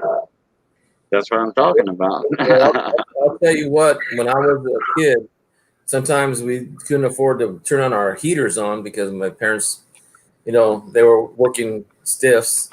And but on Friday nights, my dad would bring home a big bag of potatoes, a big sack of potatoes, we used to say. And we would put them in the fireplace and cook our potatoes in there wrapped in foil, or we put them in a Dutch oven. And we went to town on those suckers. All we had was butter, salt, and pepper. That was good enough. And That's man, right. we went to town, and my dad would simply pick the ones out from the store to get the big ones. And shoot, Friday nights, if the TV was on or the radio, the whole family just sat around the fireplace, just eating baked potatoes right out of the Dutch oven or the old fashioned kettle plate. You know, the right thick cast iron pot. Man, Oh wow, that sounds like fun. it was. And as a matter of fact, I did it for my nephews and nieces when they came over one time to my house when they were youngins. And believe me, they still ask for it. When they're at our house, you know, and they come over to visit, and they're older adults. They're now in their 30s. And man, they ask, hey, Uncle Hector, are you gonna make some potatoes you know how to cook them just right? I said, sure. They go to the store, bring all the fixings they want: butter, sour cream, chives, bacon, you know, whatever. Good God, hungrier and hungrier. Hey, sometimes eating potato diet. good. Thank you, Dad. Too much fun. Oh, it is. I mean, even my mom's recipes were, you know, make the meatloaf stretch out or a soup to stretch out, you know, for more than a week. We eat leftovers, and my mom would just make the best leftovers ever.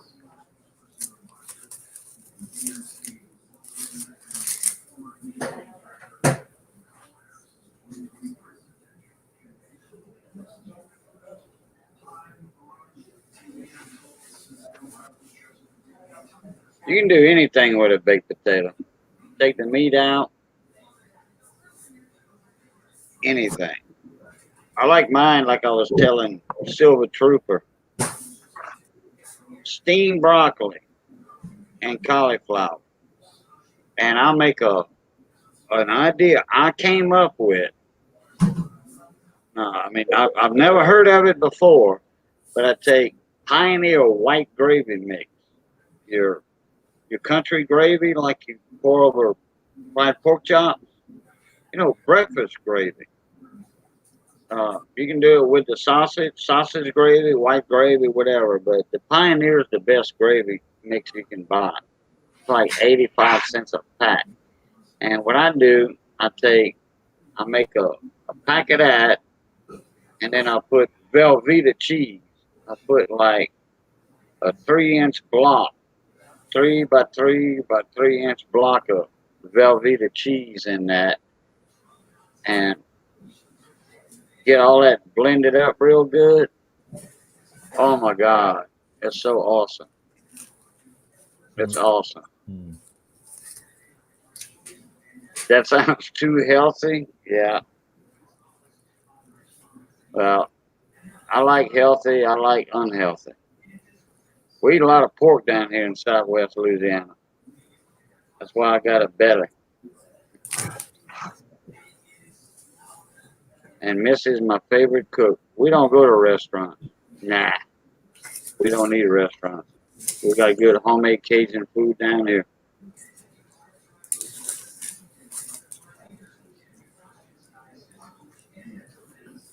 I got cooking videos on my channel.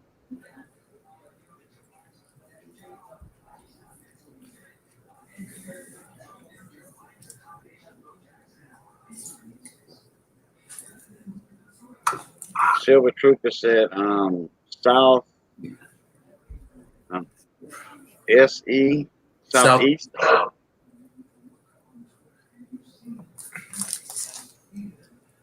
What's up, Silver Trooper?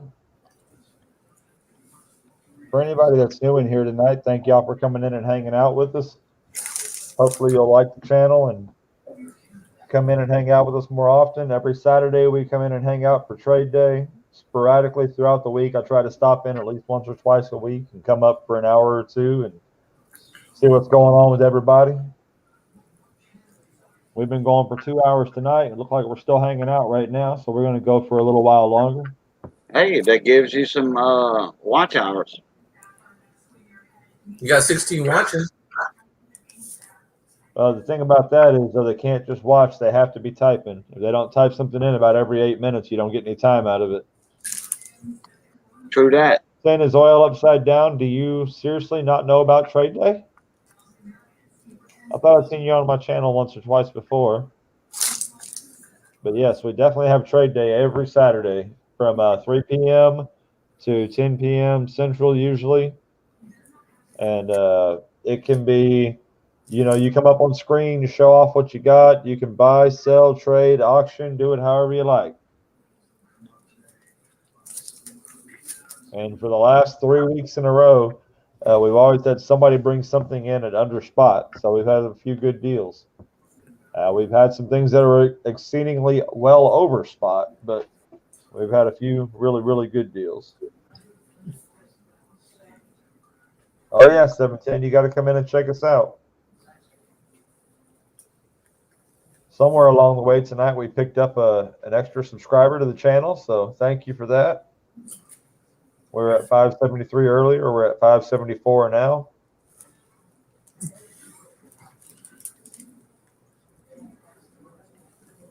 $710, you want to come up here and hang out and chat with us? Give you some good practice for trade day. There you go. Right on. Mama T does a good show. I promote her show every Saturday for Sunday.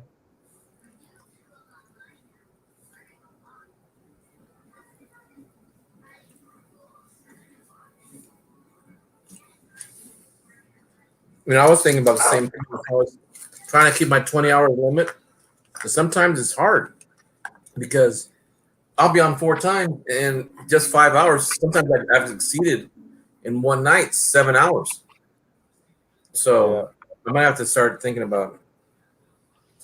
I wasn't using the StreamYards except for only on trade day.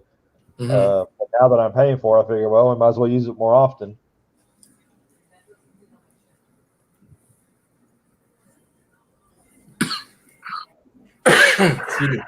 Lambo, that's terrible, brother. I hate to hear that that's happened to you. I know you've made a lot of good deals and made a lot of good trades with people and done a lot of good things for people. Now, you have a tracking number on it, so if they can't find your package, are y'all going to put it down as like collectibles or whatever or something else so you can get your money back?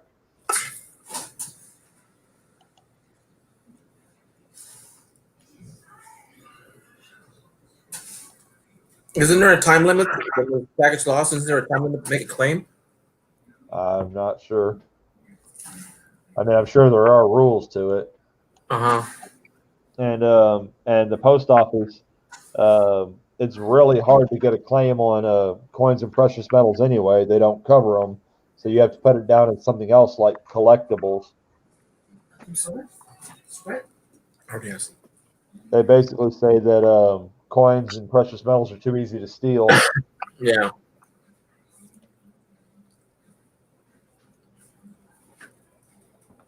Yeah, if y'all didn't claim insurance over the price, that's all you'd be able to get back on it, unfortunately. Hey, that stinks for both you and the person that sent, because it leaves a black mark on them. Not that it's their fault. It just stinks that they got theirs and the other end didn't get out or didn't get to where it was supposed to get to. I mean, how does that even work? They have a tracking number. It follows stop to stop to stop, and it just disappears in between stops. Well, once I know a little bit because I used to work at the post office. Once they scan it, it's only at that location. Between the next location until they scan it again, they only know it's in transit.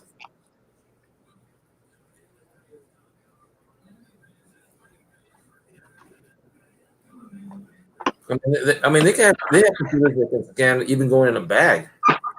Mm-hmm. They can say which bag it's in, which bag's on. This is when I'll upgrade the system. Okay. So, yeah, I mean, if it says can't access delivery location, then they should have sent it back to whoever sent it to you. I would definitely be calling your postmaster and having them look into that.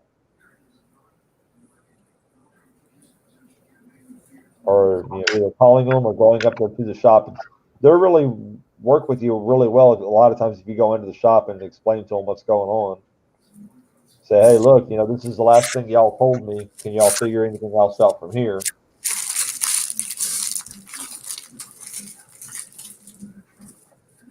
I'd really hate to see another. I would hate to see a second horribly bad trade go down on the channel.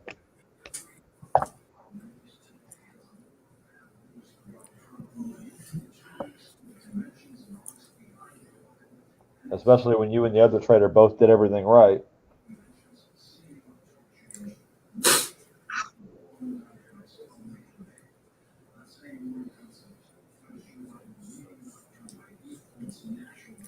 That's awesome. Stay on top of it, man. Sounds like you're doing everything right. Show a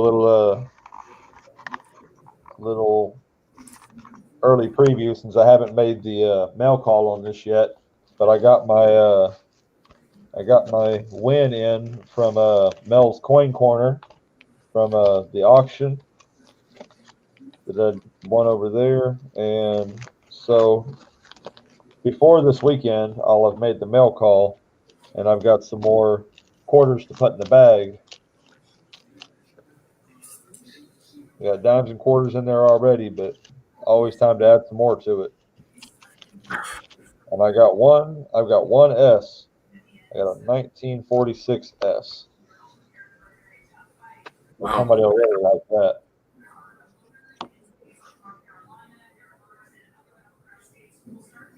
I don't think it would be. I don't know if it'll show it. It doesn't usually like to focus in quite that tight. Yeah, you can see that there's a little dot there, but you can't see that it's an S. But Jeez, Silver Sack said he's had a 2000 packages. Ooh.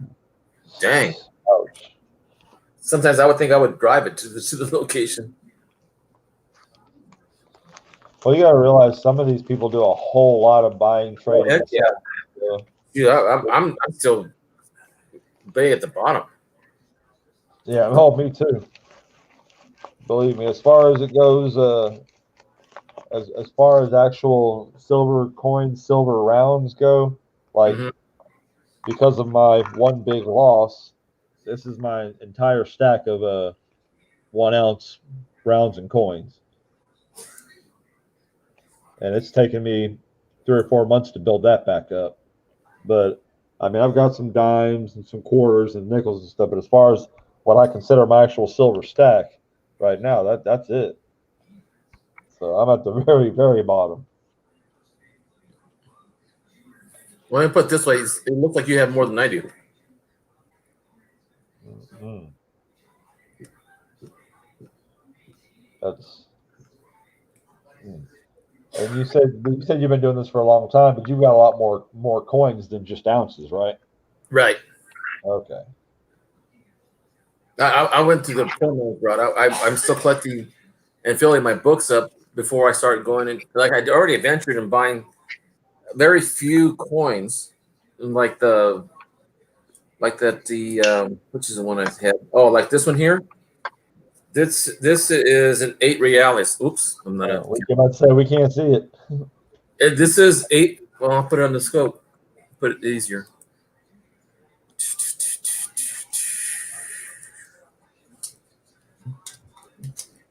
This is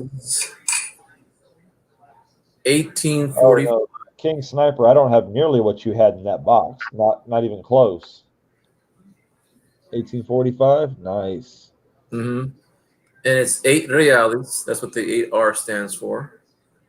And it's like the Libertad is supposed to be across the hat. And then the Mexican eagle. And this is 90% silver. You said it's 80% or 90? 90. 90% silver. Okay. Like our constitutional. Mm-hmm. It feels like it doesn't feel like a Morgan. It feels more like a peace dollar. I don't guess I've ever felt the two enough to feel the difference. Only in the texture and how it's. I think the Morgan's got more sharper reliefs and edges and the reeded coin, and to me, the peace dollar seems a lot softer. Yeah, I don't. Unfortunately, I don't have any. Well, I can't say unfortunately. I don't have any peace dollars anymore because they all went to Lambo Stacker. Lambo Stacker has been on a tear in trade day, picking up peace dollars for weeks now, and he's got Kellen L is out searching for them for him and buying them up and trading them up off of people in the chat so he can stack them up and get them all to Lambo to get trades Well, out. I just went through a bag of 5,000 Wheaties. Yeah. I've got a few Morgans, but I don't have any peace dollars.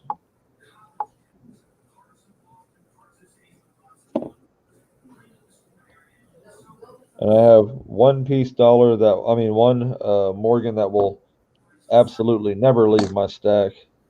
And that's this one right here, the 1886. That was the very first Morgan I ever got, and that was a gift from Kellen L. I worked at a grocery store where a lot of people, well, in those days, paid cash. They didn't use and checks. That's the only. Now they use nothing but credit cards and debits. But when I was working in a grocery store, a lot of people bring in. That's where I got most of my service certificates from. Working Nice, Silver Trooper. Yeah. I'm not much of a currency collector per se for like bills and stuff like that, but I won a rather nice Star Note silver certificate. Oh, stacking Silverman. No, don't do that. Oh, there's no need to do. I mean, absolutely. If you want to send something to the channel, you can, but there's no need. I've had some. It's not like I don't have the ability to have them. I just don't have any now. But this Star Note silver certificate, I got it from JW's Coins and Hobbies, and I knew from the moment I won it, I wouldn't keep it. I just wanted to look at it for a few weeks, and then I gave it away on Bradley's giveaway the other night on my channel. We used it as a wheel giveaway for 125 likes or something like that, and it was actually Tyler who won it, who then turned around and gave it to Bradley. So I told Bradley, I said, that's all good and fine and fantastic. I'm just waiting for an email from your parents, and then I'll ship it to them, which is cool because his parents emailed me before I ever got in on his big giveaway deal. You know, at that age, ain't nothing but dotting your I's and crossing your T's. Yeah, I've collected all my currencies only because when I was 19, I looked at it and I said, God, this looks different. I've never seen that before. So I traded dollar for dollar, so it really didn't cost me anything. So Right, for sure. And I've kept them all that time. So my currency is only because I collected it out of exchanging out of the till. That's it. What's up, Clay 37? Hey, Clay. What's up, Clay? I mean, but just think about it. That'd be like having the foresight in 63 and 64, knowing that they were getting ready to change all the coinage over to start, buying up all the silver coinage as fast as you could get it. Speaking of which, I have a friend of mine who I worked for 11 years. He's passed on, but his wife is still good friends with me, and his daughters are good friends with me. And his wife worked at the Bank of America back in the early 60s through the 70s. And she was a bank vault manager. And she would take home rolls of coins every once in a while on payday, twice a month, either $10 or $20 or whatever she thought it was extra. Well, she still has all of them at her house. And because one day she saw me at the bank, and I was coming out at the same bank that we both bank at, and she said, "What are you doing with all those boxes of coins?" Oh, I just go through them and I look for, Wheaties and any silver that if it's, like war nickels and Uh-huh. and she said she's got a whole roll of Benjamin Franklin's. Nice. Did you see RFT's BOA hoard? No, I haven't. He went into a Bank of America, and he was about third in line, and the lady's like, "Oh, we got something for you," and because they know him at like all 16 of his banks and all that, evidently. And he walked in, and they had one of those old rolling carts like you used to see the TV and the projectors and stuff on in school. Mm-hmm. They had one, and it was just chunks stacked full of $700 worth of silver half dollars and silver certificates, and Wow. he got to buy that stack at face value What? Oh because my the bank couldn't upcharge for it. It was just Oh, that's why. Oh yeah. Okay. I currency can see that. exchange. So that's his BOA hoard. He was giving away 40 percenters for free and as an extras for quite a while. But I just thought, man, that's neat. Imagine in your lifetime hitting a hoard like that. I mean, buying stuff, buying $1 for $1 when the dollar's worth a minimum now, or the half dollars for minimum worth $4 or $5 a piece, even the 40 percenters. Well, I got a little story for you. Okay. I'm a teacher, and I was covering another class because the class teacher was getting sick and she wanted to go home, and they had to find someone to cover a class. And they called me and I said, "Yeah, I'll cover a class." So I went in the classroom, and the kids weren't working because they said, "No, the real teacher's gone. You're just a takeover teacher." And I go, "Okay." So I told the kids to put their stuff away and get off their phones and get to work. And as one kid continued to not get to work, and I looked over to his shoulder and I saw him counting money. And he was counting money, and one of the quarters fell out. It was a 1954 Philadelphia quarter. Nice. And I asked him, "What are you doing counting your money right now? You should be, working." He goes, "Well, I got to buy some milk for my baby." I said, "What? You're 15 years old." He said, "Yeah, well, I have a 2-year-old home." And I said, "Really?" I said, "You got to be kidding me." He says, "No." So I said, "Then why are you counting your money?" "I got to buy milk for the baby, so I want to see I have enough for a gallon of milk." I said, "Well, that quarter there, I tell you what, if you get your work done, I'll let you go out of class early so you can make your phone call to your girlfriend so you can say that you have enough to buy milk." And he said, "Okay." But before he put the quarter away, I said, "Why do you have that quarter?" He goes, "I like the way it sounds." I said, "Do you know the reason why it sounds that way?" And he goes, "No." I said, "Because it's 90% silver." And it's worth. And at the time, I looked it up in my silver price lookup, and it was worth $3 that day. And I told him. And then he goes, "Are you serious?" I said, "Yeah, it's worth $3." How come people don't tell us this kind of stuff? That's because you're not interested in coin collecting, and maybe you never thought that a coin could be worth more. And then he tells me, "I've got another roll of this stuff at home." I said, "Really? Where'd you get it from?"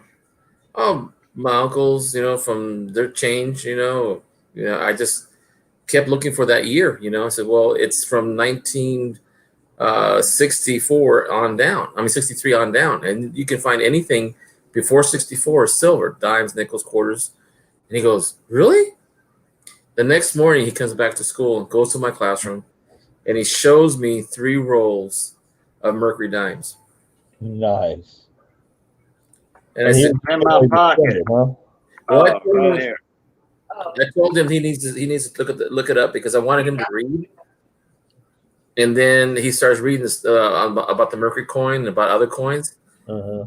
And he comes back to me and says, "That's the first time I ever read something I really was interested in." And this class that I took over was more of a class that for kids who gave up on school.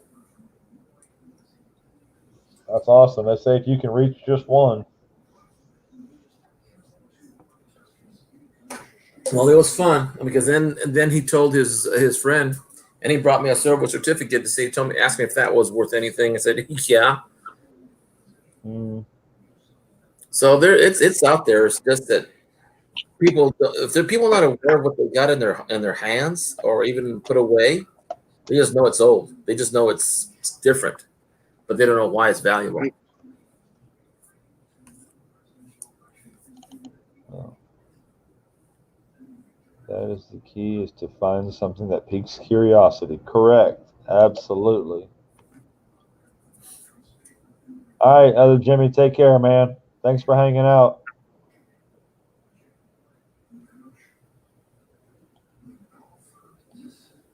Y'all, excuse me for a moment.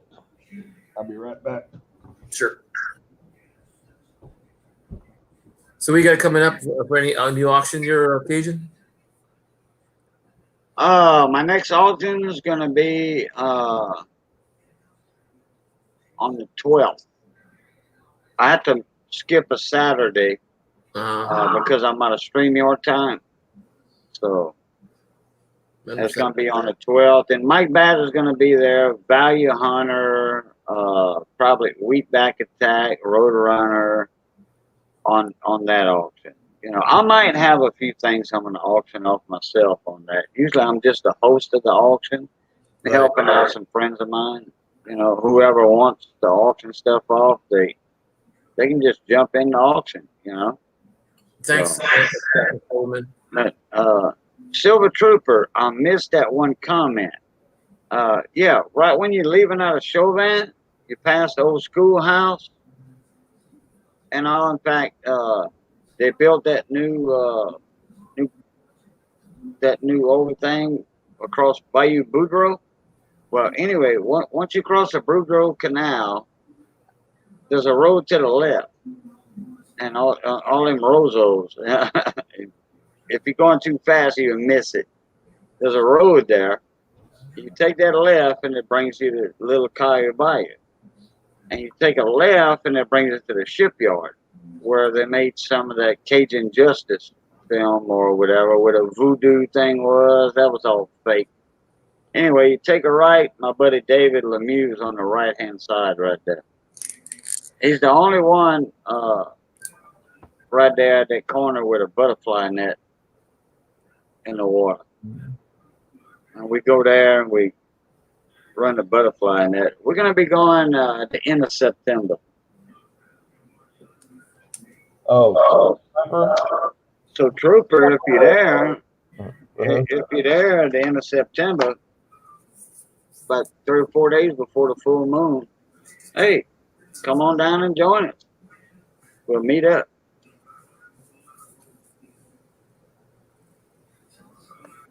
Matt 83 is going to be there too.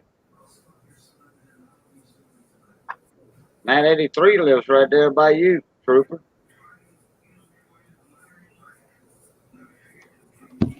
So, yeah, a papillon. Yeah, I say papier over there, but we say papillon for butterfly. Yeah. Sniper wanted to hear the BOA story again. Okay, so King Sniper, if you don't follow Rob Finds Treasure, we just call him RFT a lot of times. He's got a huge channel. He's got like 80,000 people that follow his channel. He does coin hunting live, but he also does coin hunting videos, metal detecting videos, metal pours videos. He does all kinds of stuff. So he's got about 16 banks that he frequents because he goes through thousands of half dollars every week on his searches. So he happened to go to a BOA or Bank of America, and when he got there one night, they had something waiting on him because not too long before he got there, someone had brought in and cashed in a bunch of change and stuff like that, basically. And so he walked out with over $700 face value in half dollars and quarters and things like that, and silver certificates and just a bunch of stuff. And he got it all for face value. I remember that. Yeah. I remember that. Rob did that a couple of times, actually. Did he now? I've only heard of the Yeah. one. I've only been around for about 6 months or so. All those silver dollars. Oh yeah. And then he had a lady that was in line. He got some stuff from her. That was one video. Then he was at the bank and got some stuff. If I'm not, don't quote me on that, but yeah, I think he's got 2 videos on that, on them big scores. Yeah, it's called DOA Horde. I don't know, man. I love hearing the story, but I just don't have I don't have the intestinal fortitude to watch the video. It's just too much, man. It would have me trying to go to the bank every day. Well, the best thing to do is contact, make friends with 1 or 2 contacts behind the tellers. You know. Yeah. Unfortunately, my bank won't even give me a roll of quarters to do laundry right now. So. Yeah. Well, I've heard people going to the laundromat machine and pulling 20, 30, 50, $100 of half dollars, or not half dollars, quarters. Yeah, I did about $150 worth of that myself, and then I saw someone do a video that kind of said, "Hey, if you take a step back, and look at it from another point of view," they said, when you go to that car wash or when you go to that laundromat and you take $150 worth of their quarters away that they run their business on, and they can't get any quarters from the bank, you're really doing a major disservice to them. And I haven't done it since. I'm not against anybody who does. I completely understand it, but I haven't been able to do it. Yeah, I haven't done it either. I mean, I did it, and then after I saw that video, it made me think a different way. King Sniper, I understand. I don't watch Rob's channel nearly as much as I used to. He's just got way too much going on and way too many people, and he sounds like a great guy, but it's just the whole show. He's not selling coins; he's selling himself. Rob and Charlani sell Rob and Charlani, and so when you've seen the show so many times, week in, week out, same thing every time for 3 or 4 or 5, 6 months. It gets hard to. I can't watch it all the time. I go watch it every once in a blue moon now. You talking about Rob? Yeah. Oh, okay. Yeah, I like him and I like his stuff, but I can't watch it all the time because it's like the same thing every single time. Yeah. And I don't Yeah. think, I mean, all the coin rolling stories are pretty much the same thing every time, but his just as much as it's fun, it's just very robotical. It seems like he doesn't know anybody. I mean, yeah, he knows his favorites and he knows certain people that stay with him for, since the beginning, I guess. Right. But when it's you hard get to follow that when big, you've got thousands on there. you can't even follow the chat because you can't talk to anybody in the chat because it goes so fast. Right. Yes. Absolutely. It's hard to follow. But every once in a while I will watch because my son really likes to watch it. So we will watch every once in a while. A 1970 Lincoln Cent with a floating roof. Yeah, it's hard to find one without a floating roof. It's a polished die. It's a heavily polished die on the 1969 Lincoln Cent and the 70s, some 70s, a bunch of 70s. You see the floating roof on the memorial? That means the dies were polished a lot. But yeah, I was in Rob's. I used to follow him. Not a lot anymore. I do frequent. I do go over there. Me and Rob are friends.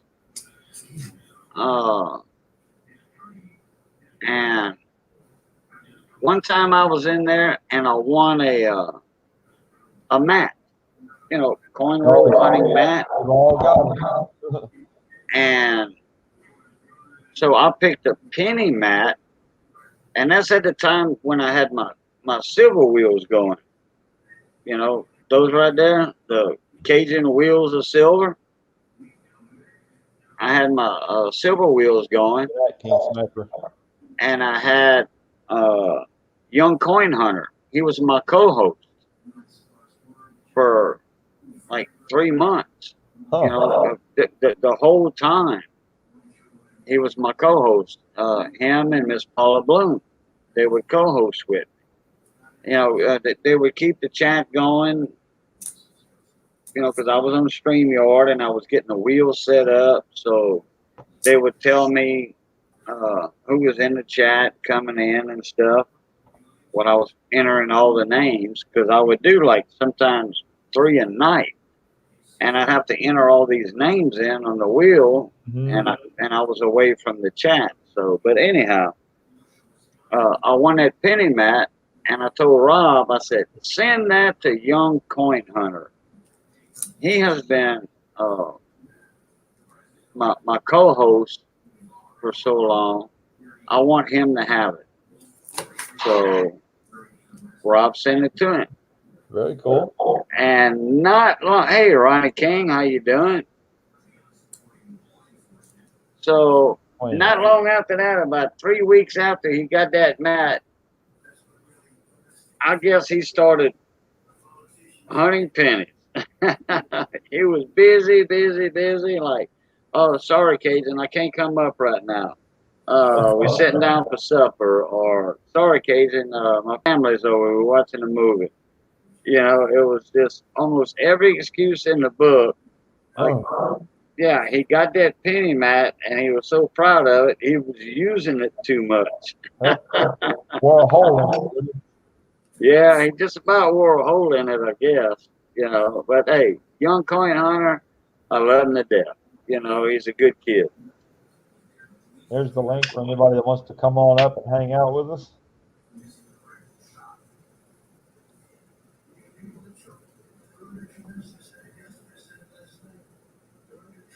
Yep, there is one Fox Run Ford, but I'll tell you what, it's more harder to find a 1969 without a floating roof than with a floating roof.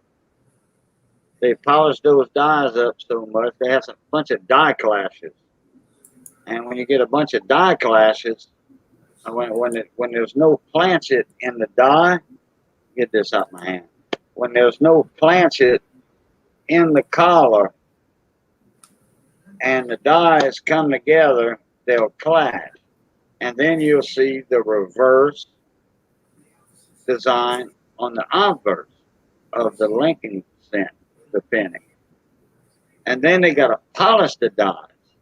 Well, they polished them so much that year in 1969 and 70 that the two little columns on the top of the memorial, not exactly on the top, but in between the very top and the secondary top of the memorial, the two columns would be missing. So it looked like the roof was floating. I got a few of them.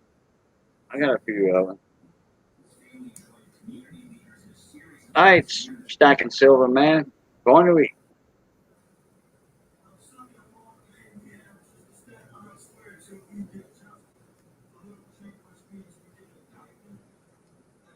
Take care, Stacking Silver. We'll catch you on the next one.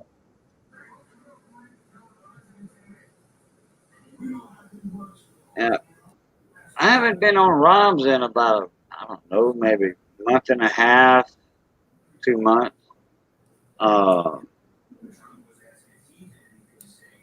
He's not doing games, is he? Rob? You know, like he's not doing Rob Feinstrader. He's not doing games, is he? Like Silver Seeker. No, as far as I know, all he does is live is coin roll hunts. Right. Yeah. Okay. But I mean, in the chat, in the stream. Oh no. Okay. Because so fast that you wouldn't follow a game. He always did say that I will never do games. You know, chat games like Hangman and Gamble, Roll, and all, because he said my chat goes too fast already. Right. And this was when he was at like 6,000, 7,000. And then somebody gave him a shout out one time. And I mean, like in 1 week, he blew up. I mean, exploded.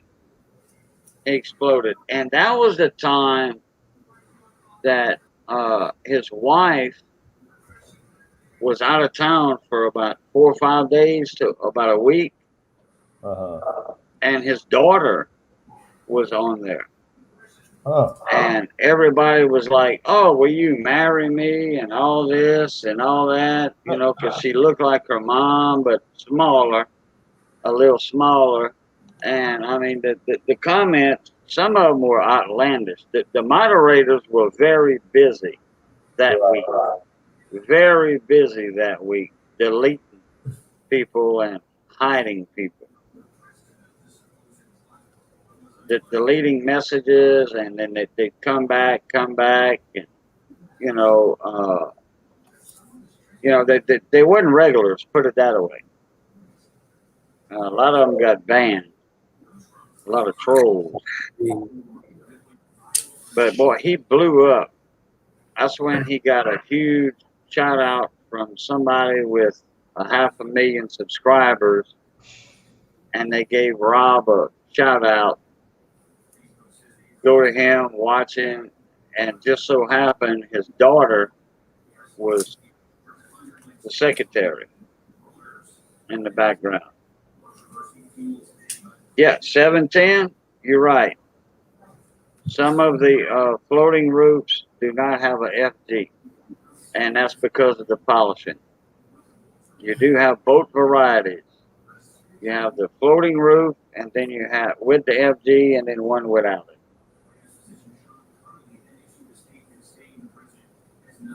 I need to get my coins out of my Jeep. Yeah. I still have all my stuff in my Jeep from the hurricane. All my valuable stuff, put it that way.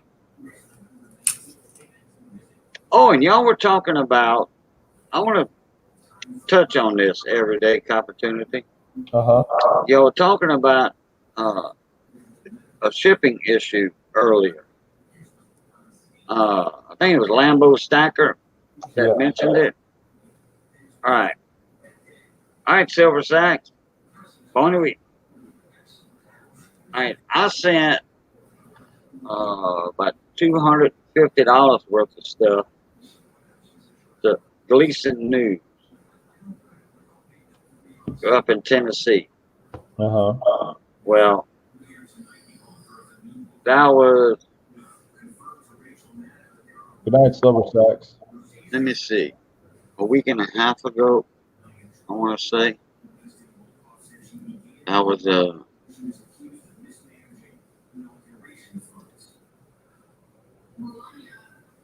24th to the 25th. Okay. Now, my mail, when it leaves my post office here in town, I'm in Southwest Louisiana, all that goes east to Baton Rouge at the distribution center. It left there, went to Memphis, and then it got to Dresden, Tennessee, and it's still in Dresden. And it's a flat rate box. Well, Gleason had told me, me and him were talking about something, and he brought up that package that I sent him. And he says, you know, my package is still hung up in Dresden somewhere.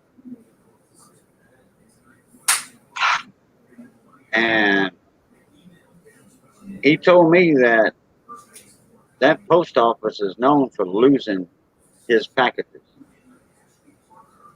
And he doesn't order anything from Atmex or JM Bullion.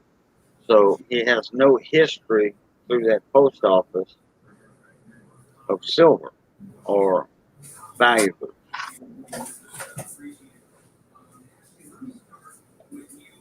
And it's still right there at that post office. It's hung up in there somewhere. But I use pirateship.com. I don't use PayPal shipping. I don't use stamps.com. I use pirateship.com. And What's up, man? automatically, all my packages are insured for $100, no matter what. Hey, Mo Money, I've seen you before. How you doing, bud? Yeah, no, I take all my stuff straight down to the post office and do it out from there. Yeah, well, I make my own labels, you know, but I print them through Pirate Ship, and it's no monthly fee.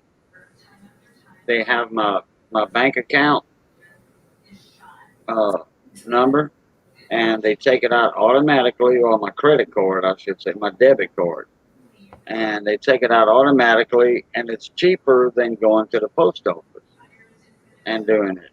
I can ship out a flat rate box, uh, just say a small flat rate box, for $7.40, where it would be $8 and I think 20 cents at the post office. But if you do that 20 or 30 times a month, that's saving you about $20 almost.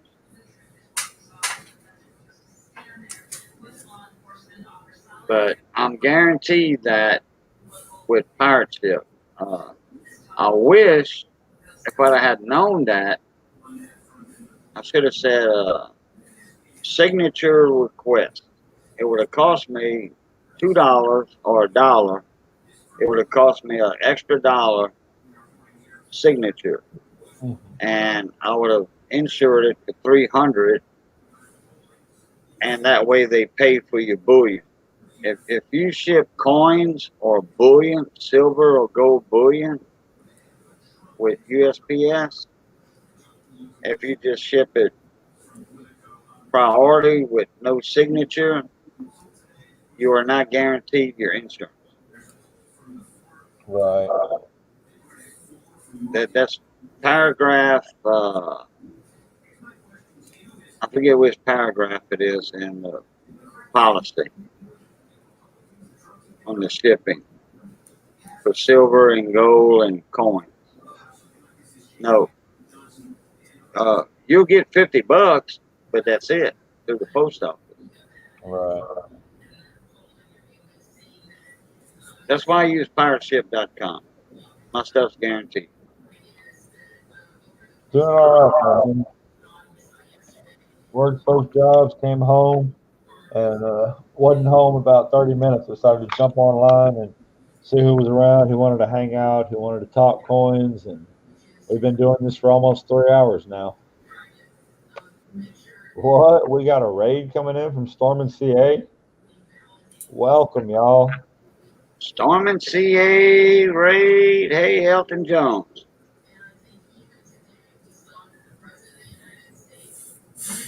Yes, 710, and they'll come pick up at my door. The post office will, if I want them to. Who did we give their first raid the other night? I believe it was Pammy Jones. We gave for her first raid. I think it was. I'm doing good, Elton. How you, bud? 48 state prospecting. Hey, what's up? Welcome. Elton Jones, welcome. Thank y'all for coming up and hanging out. 48 state. Hey, is that Arizona? I think that's Arizona, 48 state. Yeah, I still only got the one package from you with the 4 coins in it. I still haven't gotten a second one with the 2 coins in it.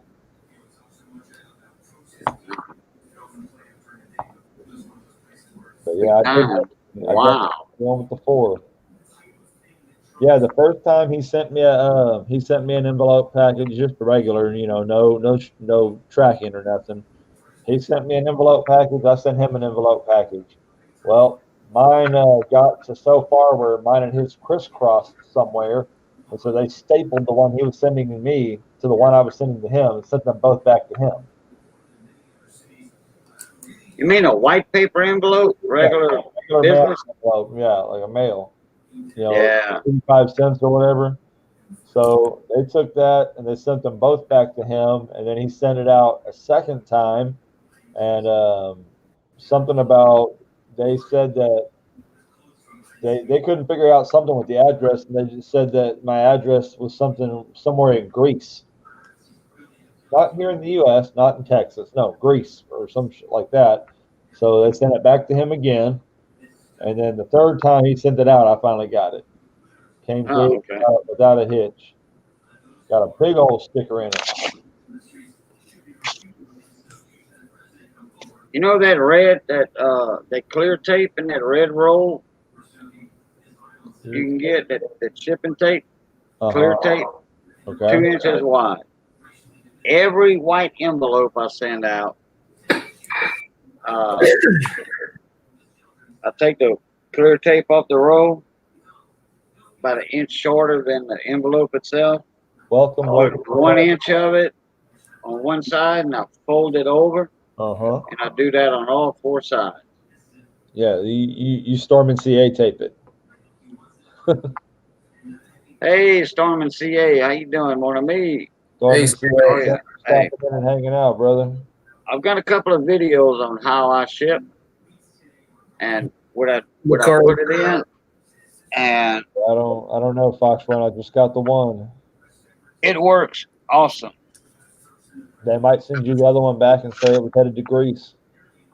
No, I just don't know, man. That construction paper right there, Mm-hmm. that's envelope size, and I'll fold it 3 times like that, and then I have a little flap, and I can tape my flips with the blue tape or the green tape inside, and I'll write on top, "Thanks for the support," whatever. Now this is just normal coins. This is a couple of silver dimes or a couple of Right. silver quarters, Mm-hmm. and I'll throw a regular stamp, 55-cent stamp, and a additional ounce stamp for 15 cents, and it always gets there, always. Yeah. See, that's another thing I've come to find out was I sent somebody another one of those little regular envelope mailers, and I put real thin cardboard in them to make sure they don't get bent up or they don't get torn open or whatever. And I taped the coins in a package or a little thing inside them, And they Right. always charge me 85 cents instead of 75 cents or whatever. They charge me the extra 15 cents because it's not machinable, which is fine. I'm great with that. I've sent out over 30 of those, and one time somebody got one, and then it was postage due on the other end, and they charged them over $3. They charged them for a whole tracking number package, even though it wasn't. And so I was on here talking with a group of people. One of the people I was talking to works for the post office, and they said, have them cancel the stamp on the send out side, and they won't be able to do that to them. So if they can either send it out one of two ways. They can either cancel the stamp or they can send it out metered. Either way, they can't charge the other end. Right. So I now know how to fix that problem. Uh, I was mad as all HE double get out. Armando from the vault, and if I'm not mistaken, I showed this envelope off on your channel last week. I was in your panel last week, if I'm not mistaken. And I showed an envelope I got from Armando from the vault. They had non-machinable stamp all over the envelope. Guess what? They still ran it through the machine. It goes through the sorting machine. That's why I fold that paper like this. I fold it like that, and I have a little flap on this side. Almost looks like an envelope. Mm-hmm. I put that in my envelope, and my coins are in here. Blue tape. I can put 6 coins in here, and everything arrives perfectly. But there's an inch of tape here. Fold it over to the other side on the envelope itself. Never had a problem. when I started doing it like this. Throw my stickers in there or whatever.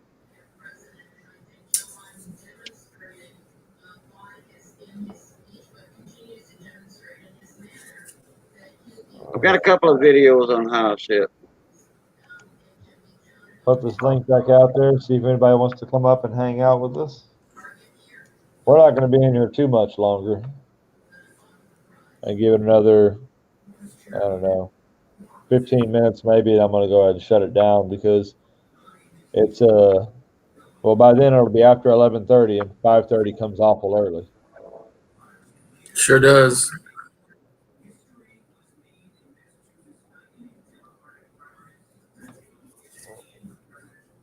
Anybody else want to come up and talk coins with us? Where'd old Ugly go? I'll pull old Ugly out again.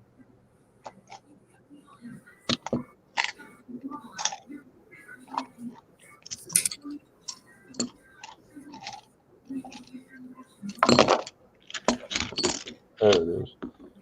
There's old Ugly.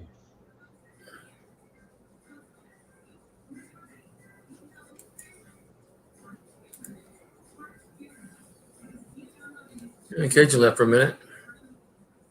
Yeah.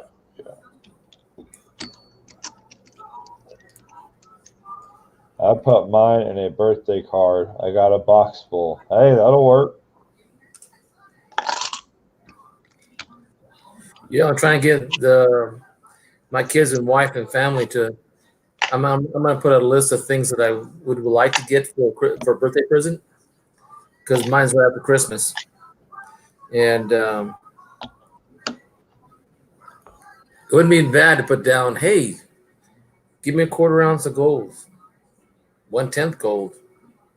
And I'll never. It won't happen because I wouldn't want to expect that. But a new book of coin supplies would help. There you go. Cages back. Oh, Alex, I don't know. I'm not sure that I really just want to get rid of it, even though it is ugly. It's a nice conversation starter. But come around on Saturday and we'll talk.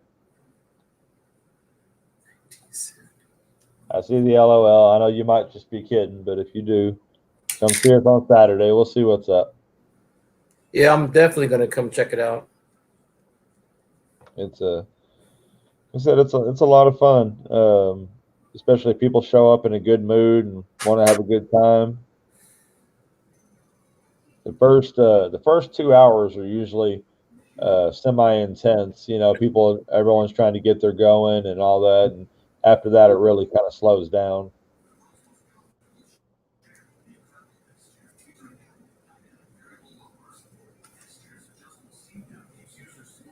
Yeah, I've only been.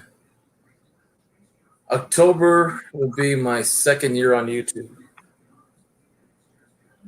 Yeah, well, my channel says it's been around since 2011, but that's actually just when I started looking at YouTube under my real name. My actual channel itself, like when I put my first video up and all that, it's been less than 6 months. I did the same thing. I was shocked. It said 2006, and I had 3 subscribers, and but I didn't do anything. Yeah, people will do that. Sometimes they do it just to get you to hopefully to turn around and subscribe to them.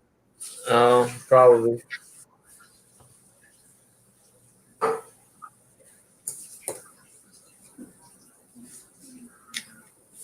Hey, Paul Hampton, how you doing, mon ami? Paul Hampton people suck sometimes.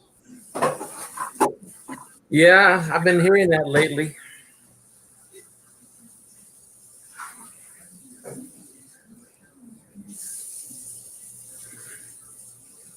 Yeah, sending overseas is that's a devil all its own. For the first time, I did some overseas shipping because Aussie Coin Girl came into the channel, and boy, she was buying hot that day, and she bought like six art bars from me, the little candida bars.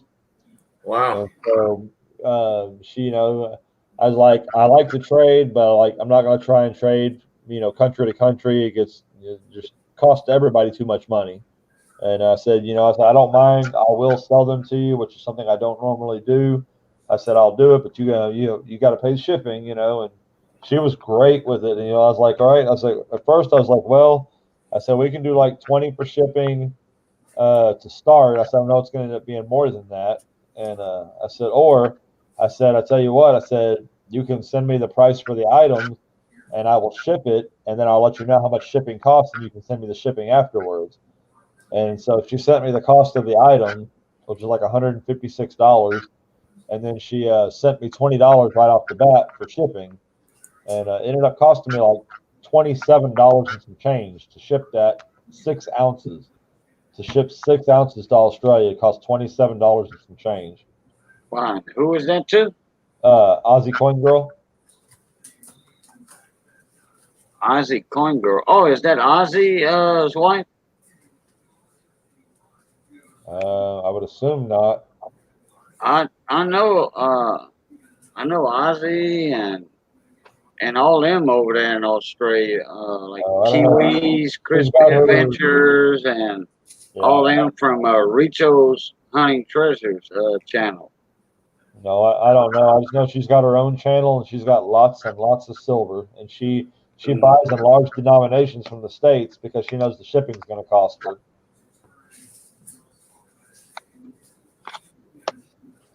Yeah, I'm familiar with them guys over there.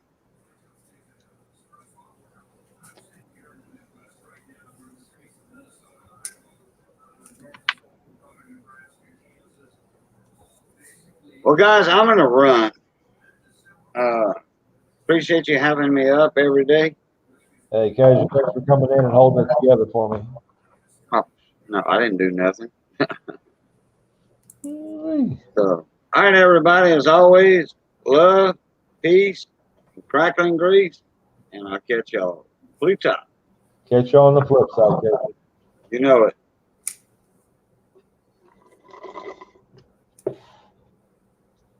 Oh. You and me now. Yeah, and it ain't going to be me for too much longer. I'm going to give it about another 5 minutes. About 11:30, I'm going to roll out of here. That'd be good too, because I gotta do some coins, gotta put away some stuff, and I gotta go call for jury duty. Oh yeah. Call them before they call you. Too late. They already called me. Uh-oh. Yeah. But it's okay. I figure I'm doing my civic duty. That's right. That's right. I go in there with no problems at all. Do you have any prejudice? Nope. Put them in jail. Wait a minute. What do you mean? Do you have nope, no prejudice. Put them in jail. You don't even know what they did, sir. Well, see, herein lies the problem. No, I've only ever been summoned to jury duty twice, and neither time was I picked. So. Oh, I tell you, I get called every other year. In my area, there's a lot of people that have been. I asked the prosecutor, afterwards when the trial was over, I said, I have a curious question. Why is it that I get called so often? I said, because a lot of you honest people are not that numerous. You don't come out being that many anyway. So we pick you because you have a criminal record. You've been a voter consistently for X amount of years. And people who don't vote don't get picked either. Huh. And I said, that what? You mean to tell me Americans don't do that? And he goes, nope. So a couple of times I've been on good trials. I've only been there for, 3 or 4 days, which is cool. I don't mind doing it short, but when it's like my dad did a murder trial and it went on to be almost a year. Oh my goodness. Yeah. I mean, it was a good thing he was retired at the time. About to say, yeah, because jury duty don't pay nearly what your job does. That's crazy. Yeah. When I got jury duty one time for, I think the longest was 2 weeks, I got paid for my wages like if I was there.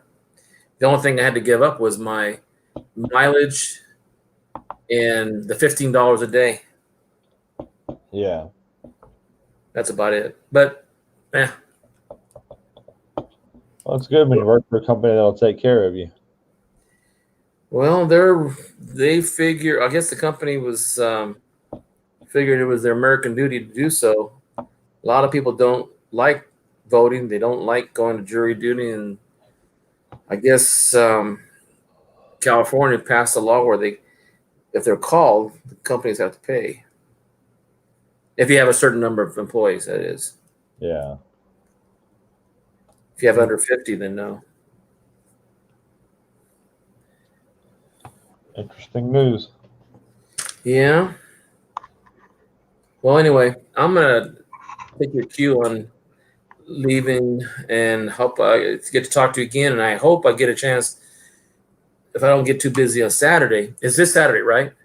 Every Saturday. Every Saturday. Okay. So Yep. if not, I'll be for at work. any reason I can't host it on a Saturday, then we will have a secondary host, and usually it's a Lambo Stacker. Okay, I know who he is. Yeah. Then what I'll do if I can't participate, I'll probably just lurk in the background on my phone where I'm at the ranch and just get a gist of what's going on. All right. That'll be great. Hopefully, we'll see you there. All right, sir. It was a pleasure Take talking care. to you. Thank you for letting me come up. All right. Bye-bye. Bye.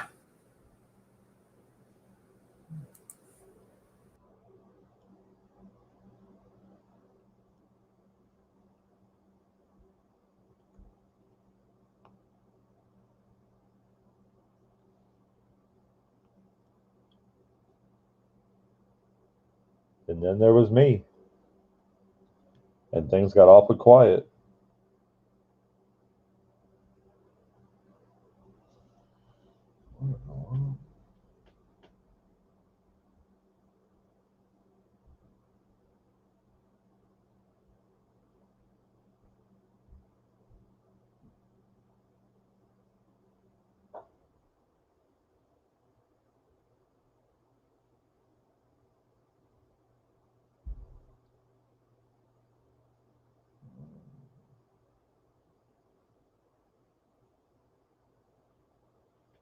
And then there was one. Yes. Yeah, Paul Hampton. Yeah, what happened with y'all with that letter and all that stuff like that? It's absolute junk. I'm telling you, it's the same thing that happened to me. And like I said, no matter what the size is, no matter what the weight is, if it's accepted on the side that you pay for it at, if they do it by meter or if it's been canceled out, then they cannot charge on the other end. Now, if there's just stamps put on it and it's sent out, then yes, they can.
Yeah. Yeah, then them not waiting a second, that's just bad people.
Sorry, y'all, I had to address an email.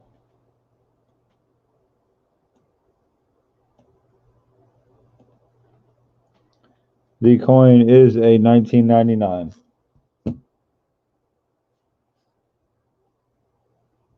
$19.99. One side just got some tone color to it, like it's had something on it, but the other side, it's got that ugly acrylic paint on it.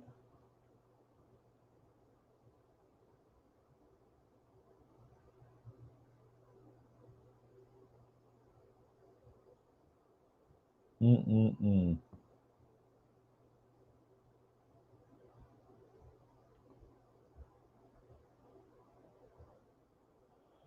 All right, y'all, it's after 11:30. I'm going to go ahead and knock it out. Thank y'all so much for hanging out with me tonight in this unscheduled stream. I appreciate it very much. I hope all of y'all had a good night, had some fun while you were here, maybe learned something new. I will see you later.